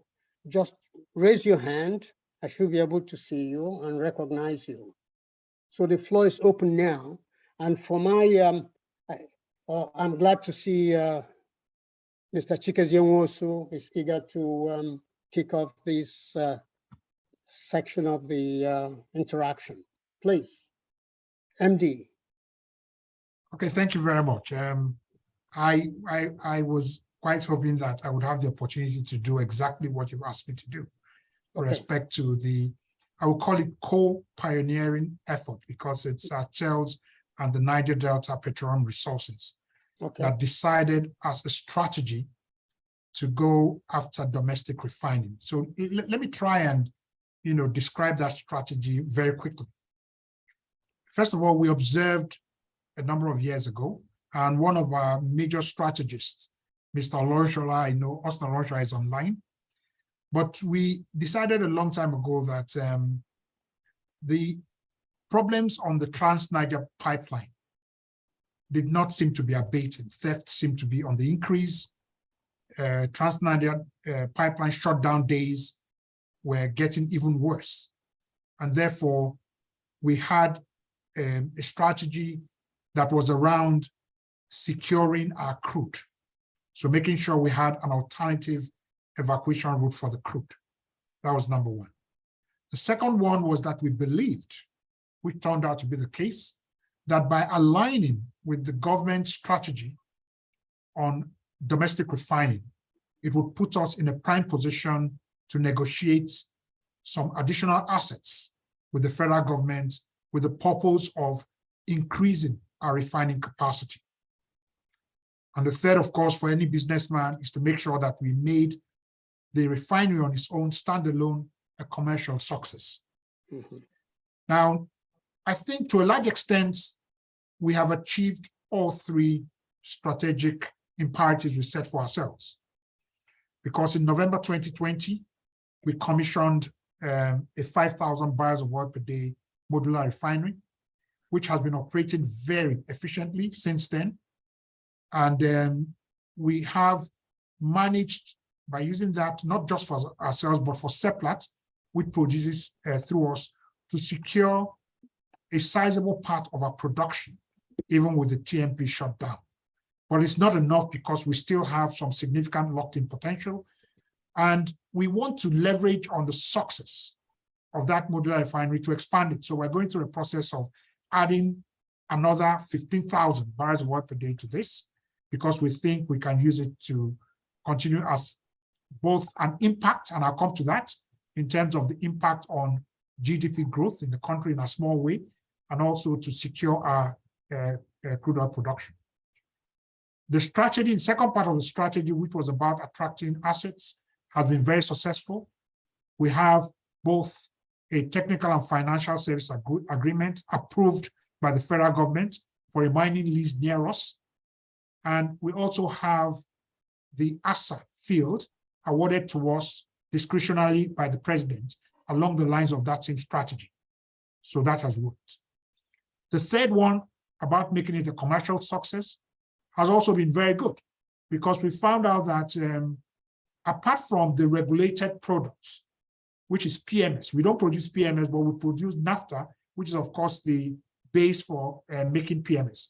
But because PMS is regulated, naphtha is indirectly regulated as well. So it's just market forces regulated because PMS is regulated.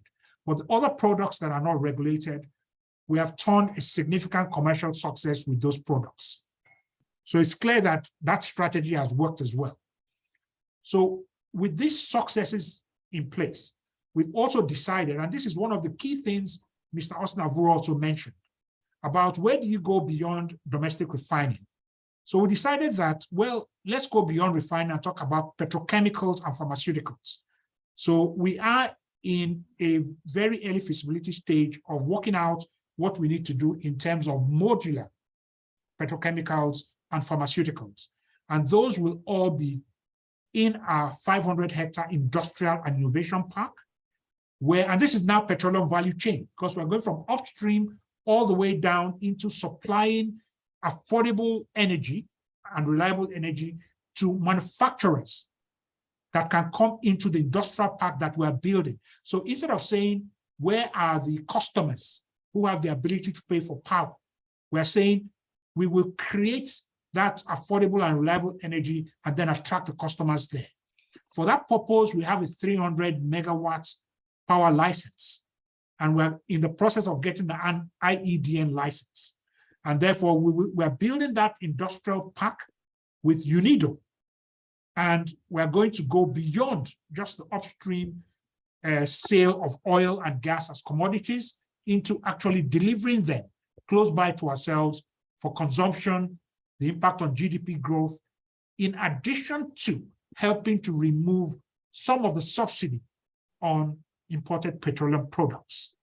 So now imagine if we can replicate this same model across half of our production.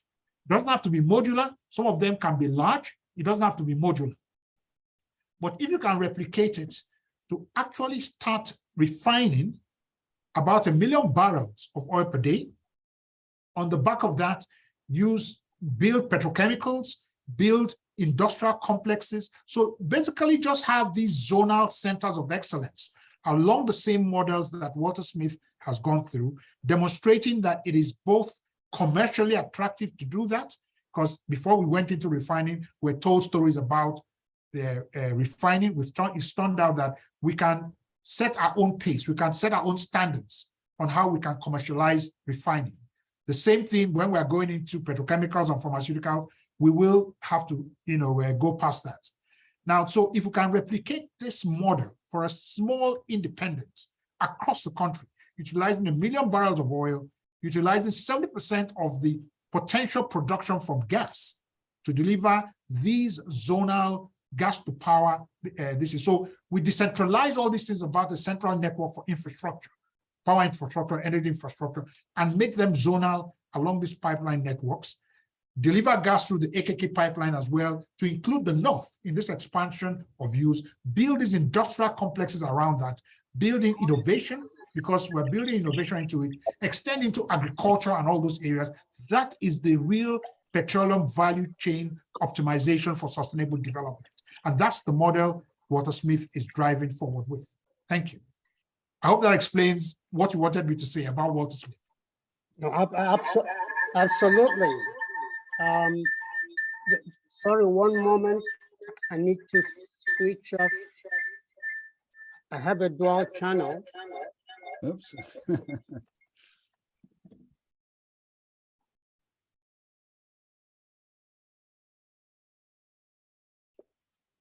Hello? If somebody is hearing me, give me a wave. I can see Professor Hartley. Yes. Are you hearing me? Okay. So that looks great. I wish to congratulate the MD CEO of Walter Smith Petroleum for that very illuminating presentation. I'm glad that by default we had time to get into that, because that has been one of the winning strategies for the industry that has excited me for as long as I've studied the industry. And like I said, it is the path to go. You did mention something. I don't want unnecessarily to stir a debate because the time is not on our side.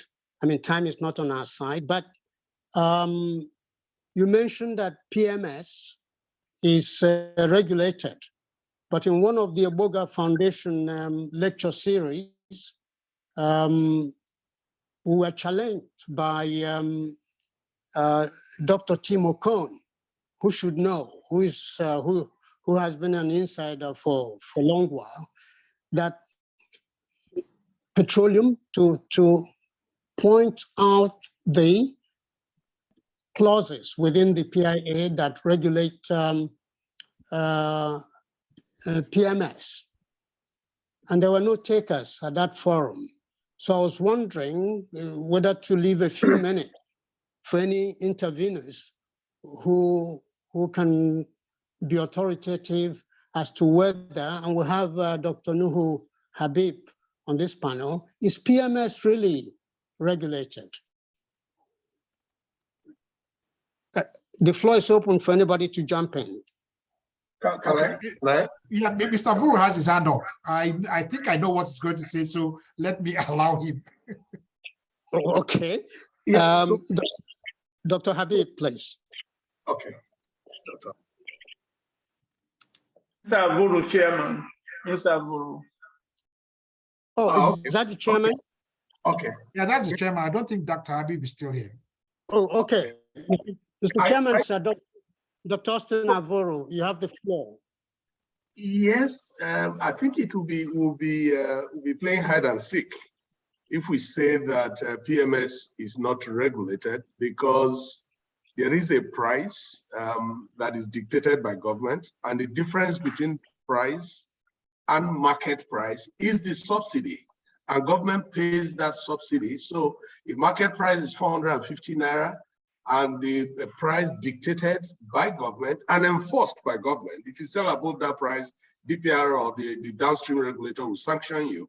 The difference between that price and market price is what government then doles out to those who import fuel as subsidy. However, what you may argue is, if Walter Smith produces PMS, it doesn't have to sell its PMS at the regulated price, because the marketer will buy from him at market price, sell at regulated price, and go and collect his subsidy.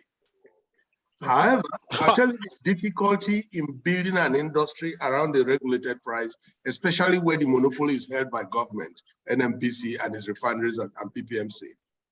Everyone who is building a refinery today, whether it is Dangote or whether it is Walter Smith or anyone else, none of them is building it with project finance. Project finance means you get loan on the basis of the viability of the project you are building. They're all leveraging on their balance sheet from other businesses.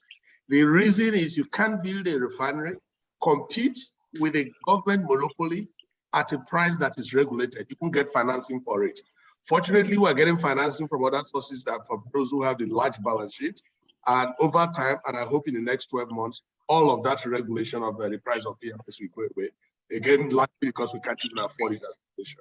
But to answer your question directly, PMS is regulated. We'll be hiding the truth if we say it is not. Okay. I think there are very few people on this, other on this panel or in the audience live for this session, know better than our chairman for today. So would anybody weigh in before then I move on to invite Mrs. Ogogo Effiong to provide a little more insight into the role of technology in moving us towards the path of sustainable development in our pursuit of the optimization of the petroleum value chain. Is there any... Professor Chidi, can I, because I don't want to just leave like that. I have a hard stop by 4 o'clock, so I'll drop out. Yeah, so thank you very much. Thank you for giving me the audience. Thank you. We really appreciate the insights that you've provided to us as a panelist. Thank you, sir, for the honor of your presence.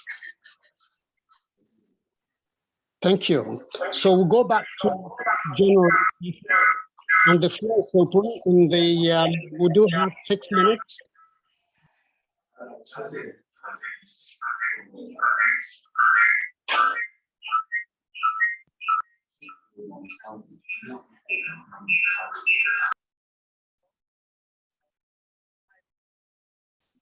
Do I go ahead? I can't hear Prof again. Prof, your audio is muted. Oh, Mr. Gogo, please. I mean, sorry, if you beg your pardon. So can you take the floor now to provide more insights into the role of technology in moving us along the straight and narrow path to sustainable development through optimization of the petroleum value chain? Okay, thank you. So while I was, and again, from my experience and going into the research to come up with my thoughts around this.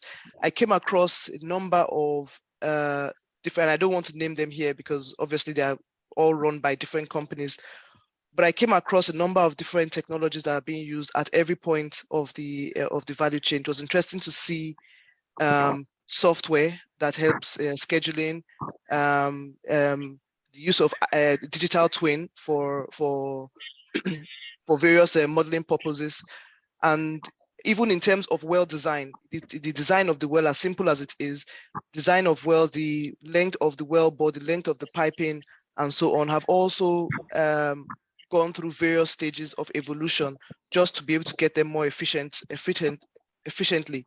Now, what I've also seen is that even as a result of COVID-19, being able to have this event, for example, many of us are in different parts of the world, in different parts of the country, means that you now have a much closer way of interacting with expertise. Technology is much closer than it has ever been before. We are moving away from 3G to move to 4G, now into 5G, which is even opening up ways and faster ways of carrying out complex calculations, complex modeling strategies that make it easy to plug in for your decision. I saw a question in the field, in the box that I talked about direct carbon capture, which is basically getting capture from the air. Those are some of the technologies that we're talking about that are being used and in other parts of the world. Now, what I also see is that technology is such that you do have to invest in them. At the end of the day, developing these strategies have to work for different parts of the value chain, and they have to work for different countries. So there are some technologies, for example, that work in other places, but may not work as well in Nigeria. So that's why we need to have a much more common approach. I remember in my days of technology, when I was working in a software company, we had to be able to optimize and to generate strategies that work for different companies to be able to move them from one point to the next. It's a very wide topic, and it's a very, very broad topic. So I think I'll leave it at that at the moment. Okay. Thank you so much. That's been very enlightening. Now that the third panelist is not there, they're always under pressure at the regulatory agency.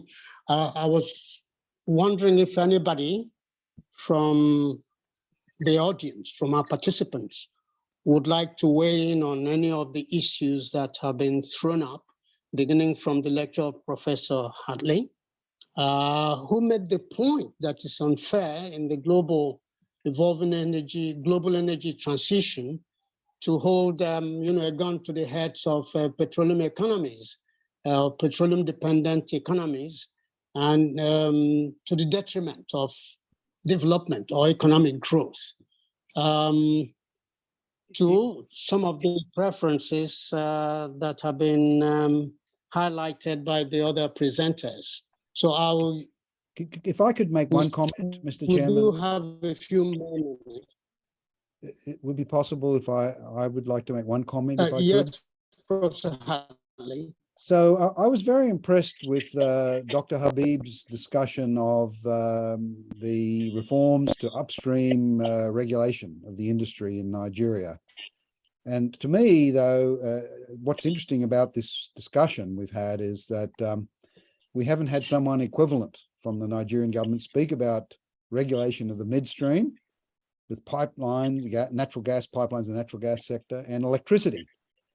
And indeed, for economic development, it seems to me, it's very important that the natural gas sector and the electricity sector, the regulation and reform of those two sectors goes hand in hand, to get sort of value-added use from the resources and maximum benefit for economic development. And so I was curious, what's happening in, someone can let me know, perhaps in Nigeria, how's the government going in terms of regulating and controlling or helping develop pipeline sector and electricity sector, and how well coordinated is that? Thank you. I think that's a very good point that can stimulate further discussions. I wonder if somebody, I don't want to dominate the floor. I wonder if somebody else would want to weigh in.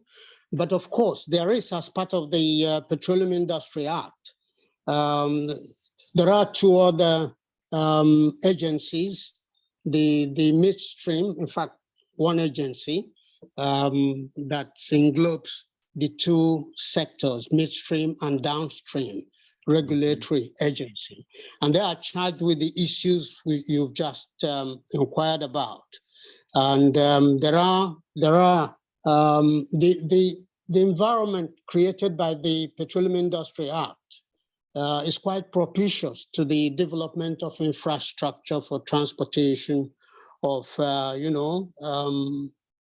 gas and crude oil, and then to the development of the value chains, be it the LPG, the LNG, the methanol plants and all that. They're all welded into that next, apart from the upstream, the midstream and lower stream sector. So there is something in the Petroleum Industry Act that was enacted in August 2021 to take care of those worries. But your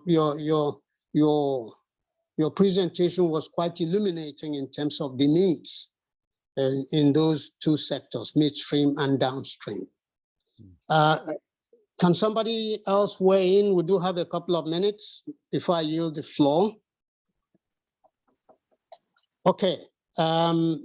I've been told by the moderator we do have 10 minutes. That's quite some good time for us to inquire about some of the insights that have been provided by previous speakers. So the floor is open, please.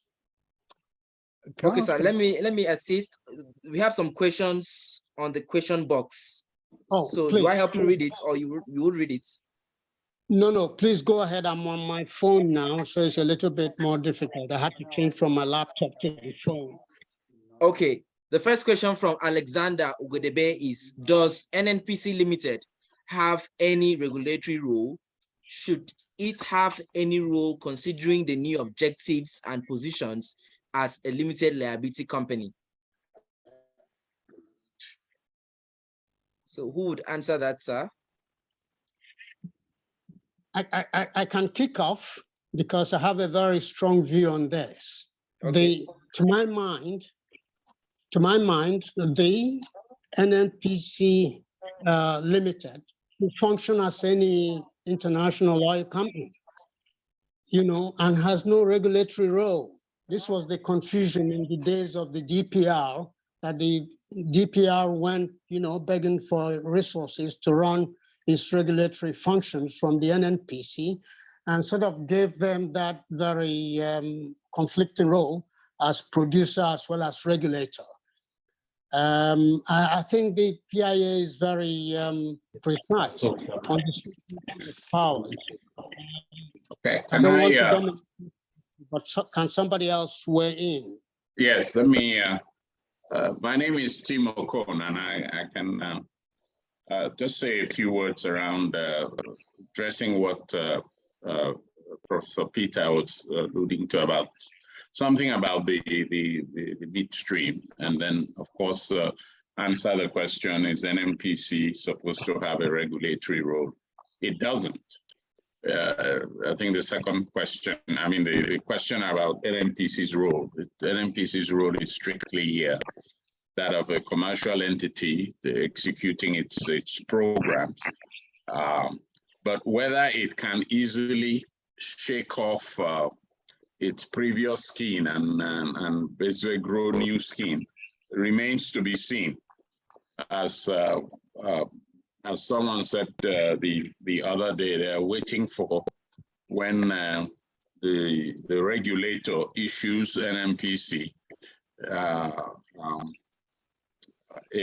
basically a penalty over either any misconduct or things that they have done that are not appropriate, etc. So that would be the test of whether the regulatory institutions have teeth, because they've been given all they need in law. They've been given all they need in law. So whether in practice they would be able to exert that influence. In particular, issues relate to the market, its dominance of the market. You read the PIA, it should be read in conjunction with the Federal Competition and Consumer Protection Act, which sets up a competition commission. So therefore, yes, and I know what Professor Peter was Professor Hartley referred to. Markets are important, energy markets, etc. So if the dominant role of the national oil company is not curtailed, then we will still have a natural monopoly. And it is duty of the regulator to make sure that the market is competitive and it is contestable, etc. So that's very important. In fact, it's critical because upstream operations are oftentimes exclusive activities. So you really want to be careful so that you do not have a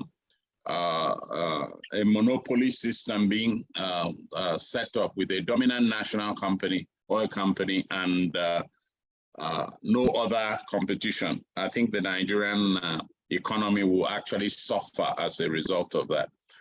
The other point with regards to the midstream, the Nigerian midstream is where we really have the biggest challenge. First, most of the upstream is simply extraction. The extraction activities, and even when you look at the LNG is it's a transportation mechanism. You do not add value to the gas. You just put it in a form that is easy to transport, and then of course it goes to the destination and you regas it. Just put it in a heater and you get back your natural gas. What Nigeria needs in the midstream are midstream companies or midstream businesses. So you need the methanol plants, you need the fertilizer, you need all of this which have direct linkage with the economy, the wider economy. So it's without this, we will continue to experience this a situation where we're simply a rentier state. We sell natural resources and we import, we sell crude oil and we import petroleum products and so on and so forth. So these are the things that we must need to grow, to have sustainability, etc. We must be able to grow the midstream, because that is really where the biggest value lies for a country like Nigeria. If you look at our current account deficits, when you export crude oil, you lose completely the crack spread, because when you import refined products, you are getting it at a higher price because value has been added to it. So we will always see our current account deficit being dominated by this single the importation of fuel. And that is what really puts Nigeria into economic difficulty. It's also part of the reason why with the subsidy scheme, why $100 oil doesn't make any impact, because we have schemes really, all of the value is taken away because we basically do not have working refineries, and we are basically transferring money, excess profits to those who refine our petroleum products. So that's an importance, and of course, the midstream is important to gas, and gas has been demonstrated from time to time to be a vehicle for economic development. A vehicle for economic development.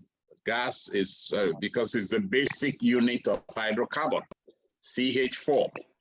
Others are complex chains, but gas is a basic unit of hydrocarbon. And because the basic unit of hydrocarbon, you can combine it in different forms and in different ways.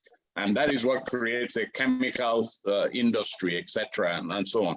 Petrochemicals, I think, beyond the Indorama petrochemical plant, which we built, I think Dangote is now going to have a petrochemical plant, but there's hardly any of those things. So this is what we hope that the national oil company will focus on, and to ensure that the opportunities for building a viable midstream is pursued vigorously on a commercial basis, of course. So those will be my comments.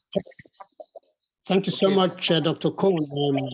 This intervention is the exact reason why you're much sought after participant in any forum of this nature. Thank you for the illuminating discussion that you have afforded. Is there any other question? Okay, Professor Chidibe, actually we are running out of time, so we may have to direct our questions to the official email address for the Emmanuel Egbogah Foundation.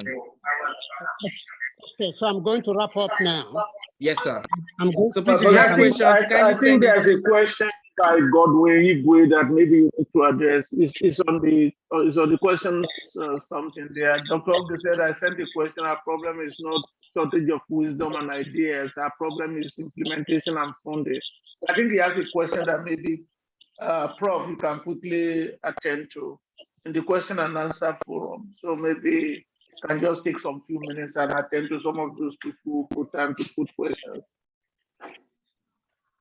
Okay, so can you read out Professor Igwe's question, Mr. Moderator? Okay, let me read it out. Our problem is not a shortage of wisdom and ideas. Our problem is implementation and funding. For value question, we have to provide affordable supplies, because if you can't refine your crude oil, nothing else matters. Hence, modular refineries for sustainability and climate change mitigation. That is from Dr. Godwin Igwe. I'll scroll down. No, can somebody, that will be the last question on this, at this session. I think it's very clear. It's more of a comment than a question as such. And I think that question is well taken. Any other discussants are welcome to continue their intervention on the written forum that is allied to this lecture session. So with this, I think I would like to, as the chairman of the roundtable,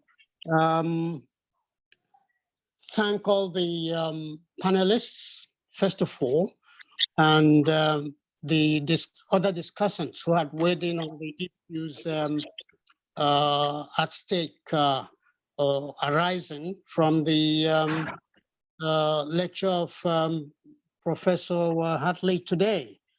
So thank you so much. I'm sure that the executive director would have time to pay tribute to Lady Chirota and family for all they do and they continue to do to keep the flames of knowledge acquisition and enlightenment lit by their patron, still burning brightly. So thank you very much. It's been a joy this occasion.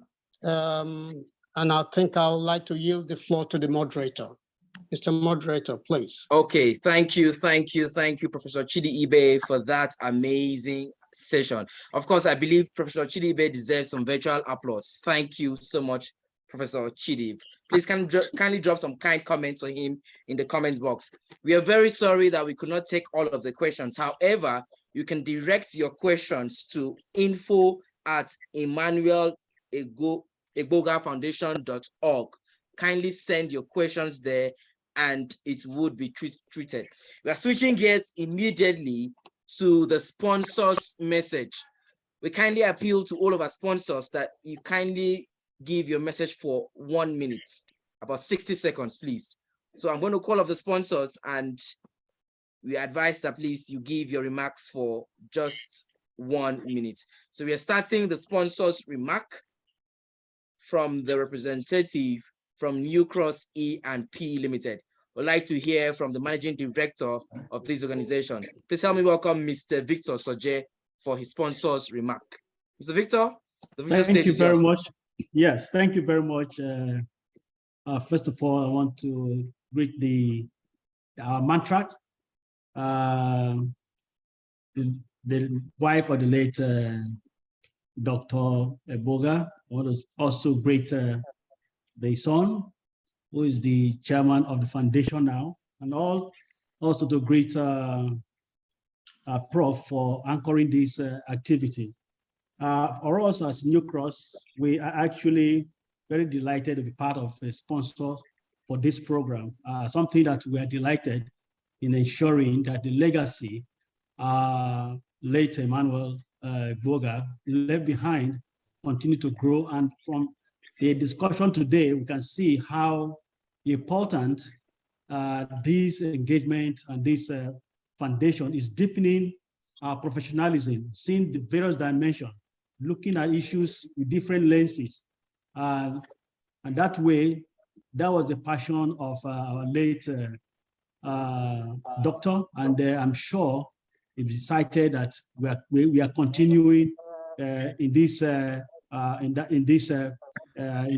stride. So we continue to sponsor. We're part of this foundation, and as we go on, I'm sure many more insights to the petroleum industry will continue to unveil, and we're going to be better at our at delivering and being more professional in delivering, as we have all been called as the local oil companies. So thank you very much, and I'm delighted to be here to on behalf of New Cross Operational Production and New Cross Petroleum to be sponsors to this program. Thank you. Thank you. Thank you so much, sir. And we believe that you would also sponsor the 12th edition of this Legacy Lecture Series. Switching gears immediately, we would like to hear from the managing consultant of Teno Energy Resources Limited. We speak of Dr. Timothy Okon. Sir, the visual stage is yours.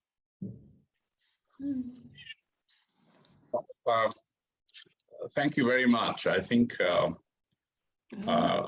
we have, I did work for Dr. Egbogah when he was presidential advisor and on petroleum, and I never missed the very fact that he had great enthusiasm for anyone who exhibited a quest for knowledge and a search for understanding, etc. So I'm happy on behalf of Teno to be really a part of this platform. It's a platform for ideas. Through this platform, I've met some wonderful Nigerians, and I want to echo Professor Godi Igwe, who I met in Port Harcourt, and his comments. We are a forum for ideas, but these ideas must work for the Nigerian people for us to really make the kind of leapfrogging that is necessary now in particular. So we participate in this in the hope that as more and more people ideas come out here, we will take it and run with it. We will run with it from strategies to strategic action, to take action and help not only heal, but help heal and reconstruct the Nigeria of our dreams. I think I'm very, very passionate about this, and I know this platform that Dr. Egbogah's legacy has created would be an enabling one into the future. So I want to thank the organizers, the chairman of the board of trustees and the vice chair, and I want to thank Professor Hartley. It gladdened my heart when he was talking about energy markets, and he mentioned the environmental Kuznets curve, which we gladly like to show to the developed economies that look at what fossil fuels did for them, that we also would like to have fossil fuels that would transform our economies. And then when we reach that peak in the environmental Kuznets curve, where we have attained efficiency, energy efficiency, economic efficiency, etc., then we can afford to be defending climate change because our contributions to climate, it's about 3%. Versus a population of 17, it's a percentage of the world's population of 17%. Now, it's we need to develop, and pretty fast, before we turn the Mediterranean into an open morgue, which Thank you, sir. Thank you so much, Dr. Timothy Okon. Thank you so much. And we're always delighted and excited to hear from you. So switching gears immediately, we'd like to hear from the last but not the least of our sponsors, from Laser Engineering. We speak of the managing consultant, Laser Engineering and Resources Consultant Limited, Professor Mike Oyen Ogu. Sir, please, you have 1 minute for your remark. Why 1 minute? To pronounce my name is already 1 minute gone. My name is Professor Mike Oyen Ogu. Let me first of all thank the Egbogah family. I would say that Dr. Emmanuel Egbogah was a great benefactor to us at the University of Port Harcourt. And I would say that he actually impacted lives and also left a great legacy. I want to also especially thank Wumi. And I'm really encouraged and very supportive when I see Wumi do a few things. I will continue to ask that the Lord will bless him for helping us remember this great man that impacted lives of people. Let me especially thank all of you for being here. You know, Avuru and other things. I'm very, very delighted that even the MD of NEPCO, they all have time to be on this panel to educate some of us who are purely technical people, and also my friend Chidi Ibe and Timo Okon. I always feel enlightened because today I must say that I've been educated. We are opening our eyes to see the other side of this industry, which we should all know. So thank you so much for this event. Thank you for the key speaker. And may we continue to keep this legacy, Egbogah's legacy, alive. May God bless all of you. Thank you so much. I hope I didn't take more than 1 minute. Spot on time, spot on time. Thank you so much, sir. Thank you so much, Professor Mike. We are really grateful. And we believe you would also sponsor the 12th edition. Okay, ladies and gentlemen, we see a lot of questions in the comments box asking for a recording of this session and also asking for slides. Please visit the website for presentation and recording. The website is www.emmanuelegbogahfoundation.org. Kindly visit the website and all of this information would be there. Switching gears immediately, we'd love to have a remark from the matron, Emmanuel Egbogah Foundation. We'd love to call Madam Chirota Egbogah. Ma'am, please, the virtual stage is yours. Thank you so much. Please, I'm glad you pronounced my name very well. Okay, I won't take your time. Okay.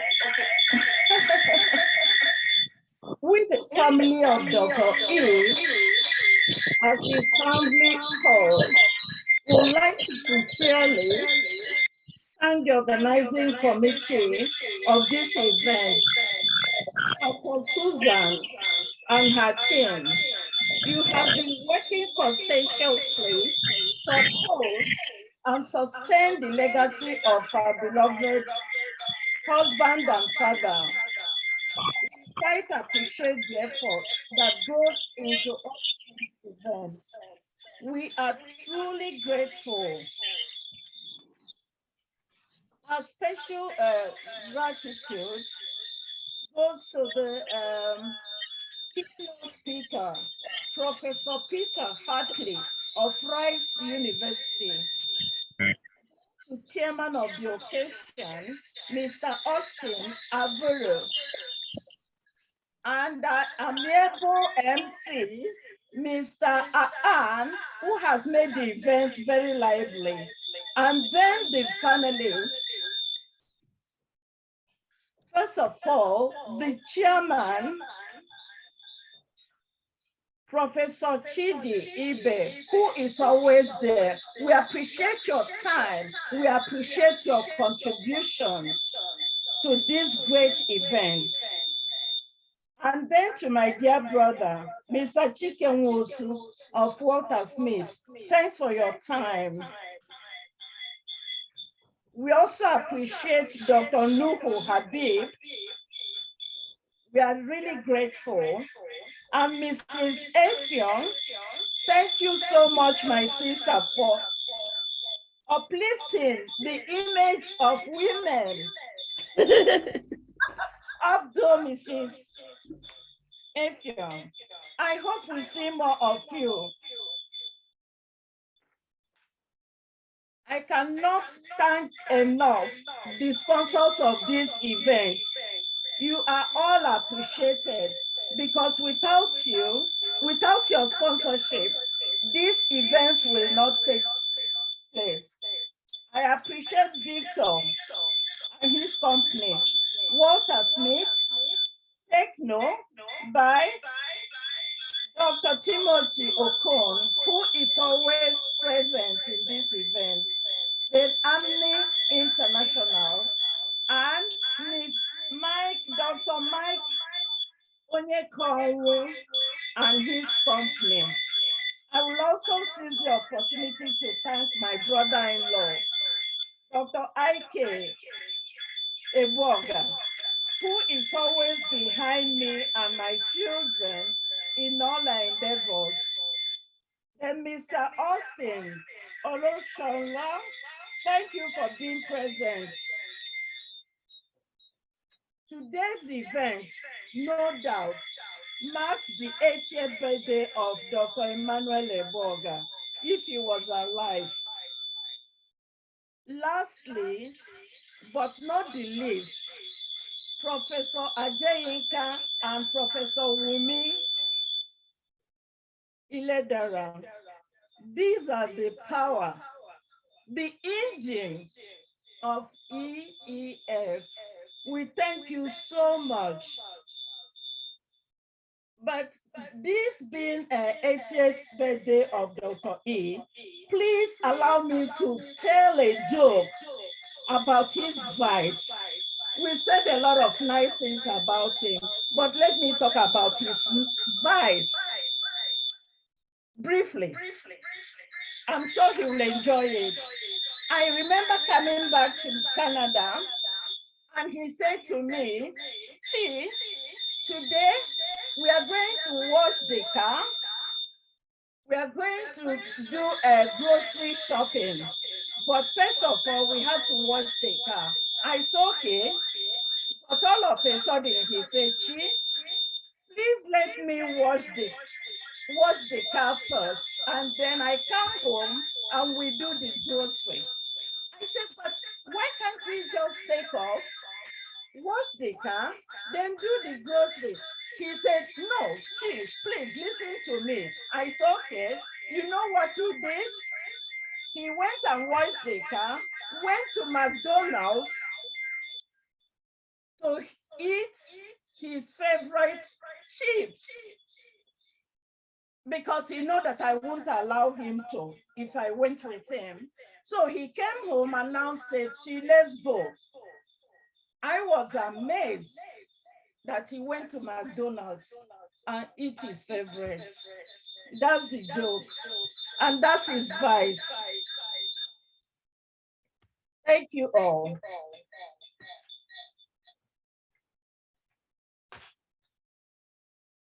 Thank you, Ma. Thank you for the really great, interesting joke. Thank you. Thank you so much.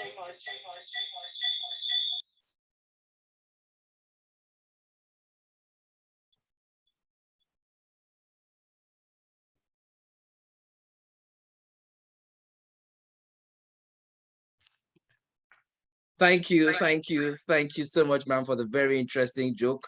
And of course, the memory we had of the person we are celebrating today, who would have been 80 years today. Thank you so much, ma'am. I believe you've all enjoyed the session, from the mini roundtable, and of course the joke. And right now we want to have the closing remark.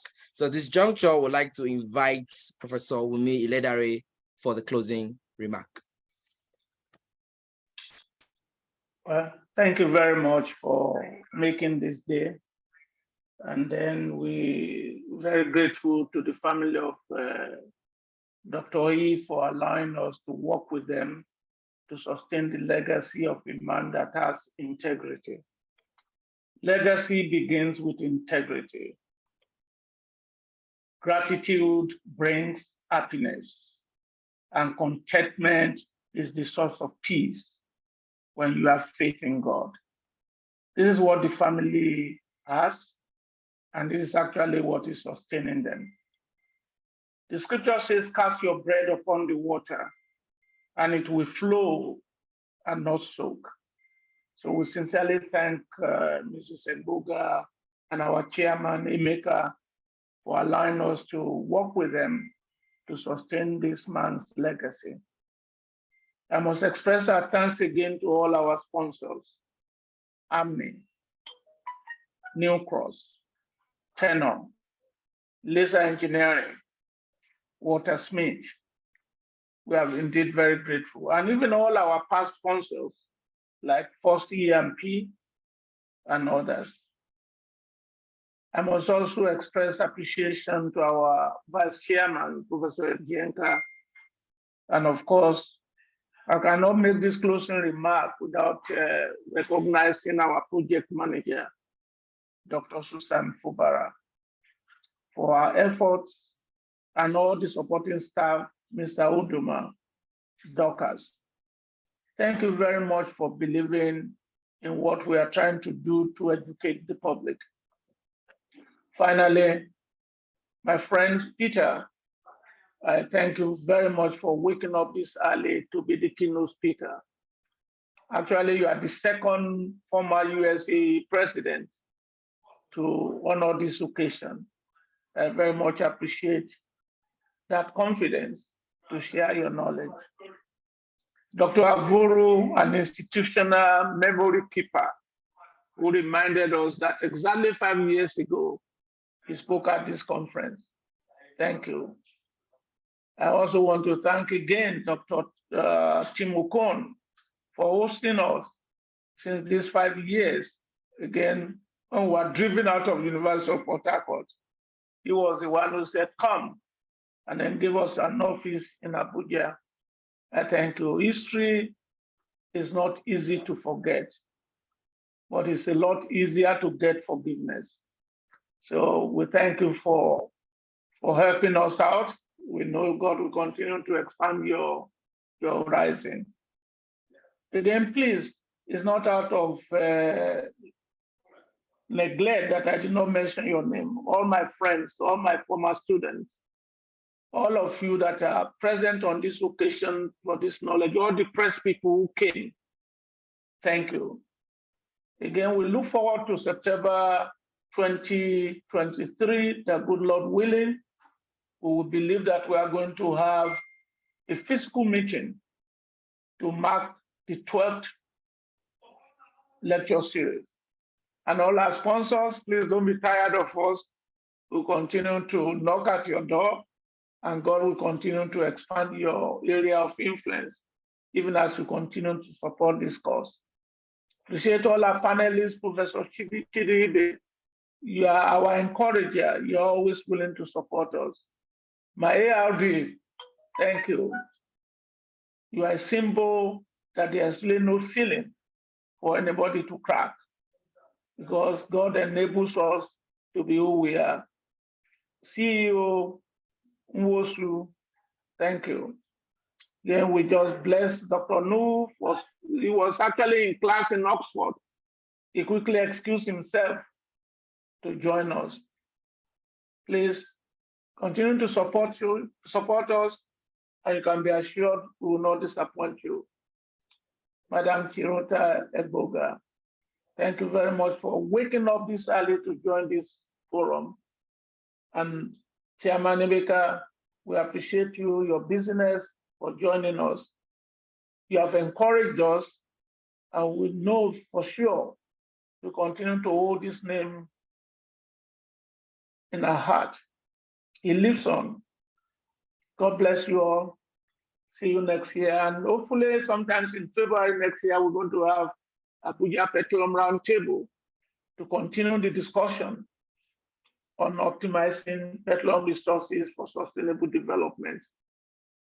Prosperity without posterity is inconsequential. God bless you all. Thank you. Thank you, Prof. God bless Thank all. you, and thank you, Professor Wumi.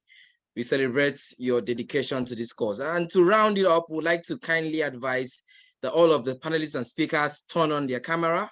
Let's have a virtual photo shoot. Please, all panelists, kindly turn on your camera. Thank you. Thank you. Thank you. Thank you. All panelists. Dr. Susan Fubara, kindly turn on your camera. Our matriarch, kindly turn up your camera. Mr. Udum Ikpa. Dr. Timothy Okon. Mr. Victor Soje, and Professor Mike. We kindly request that you turn on your camera. Let's have a screenshot. The camera is not activated here. Oh. You need to enable it. Yeah, it's also not activated there. Okay. All right. Hope I can do that. Okay, I believe the host, Dr. Susan Fubara, would fix that. Sure. Still not activated. Okay. So we'll just have 2 minutes for networking via the comment section, and in 2 minutes, we'll end this meeting. Once again, thank you for being part of this successful event, and see you at the 12th edition. My name is Obafono Akpan. My pleasure it is, as always, to serve as a master of ceremony. Thank you. 2 minutes, and we end the meeting.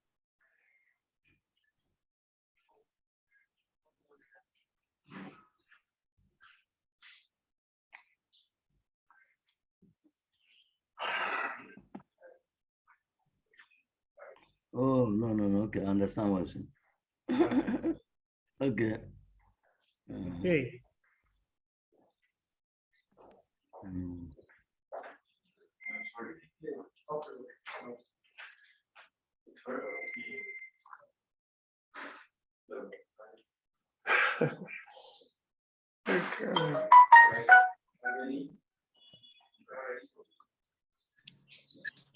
Oh, I was muted. I was saying congratulations to Thank you. Welcome, Prof. You finally got it.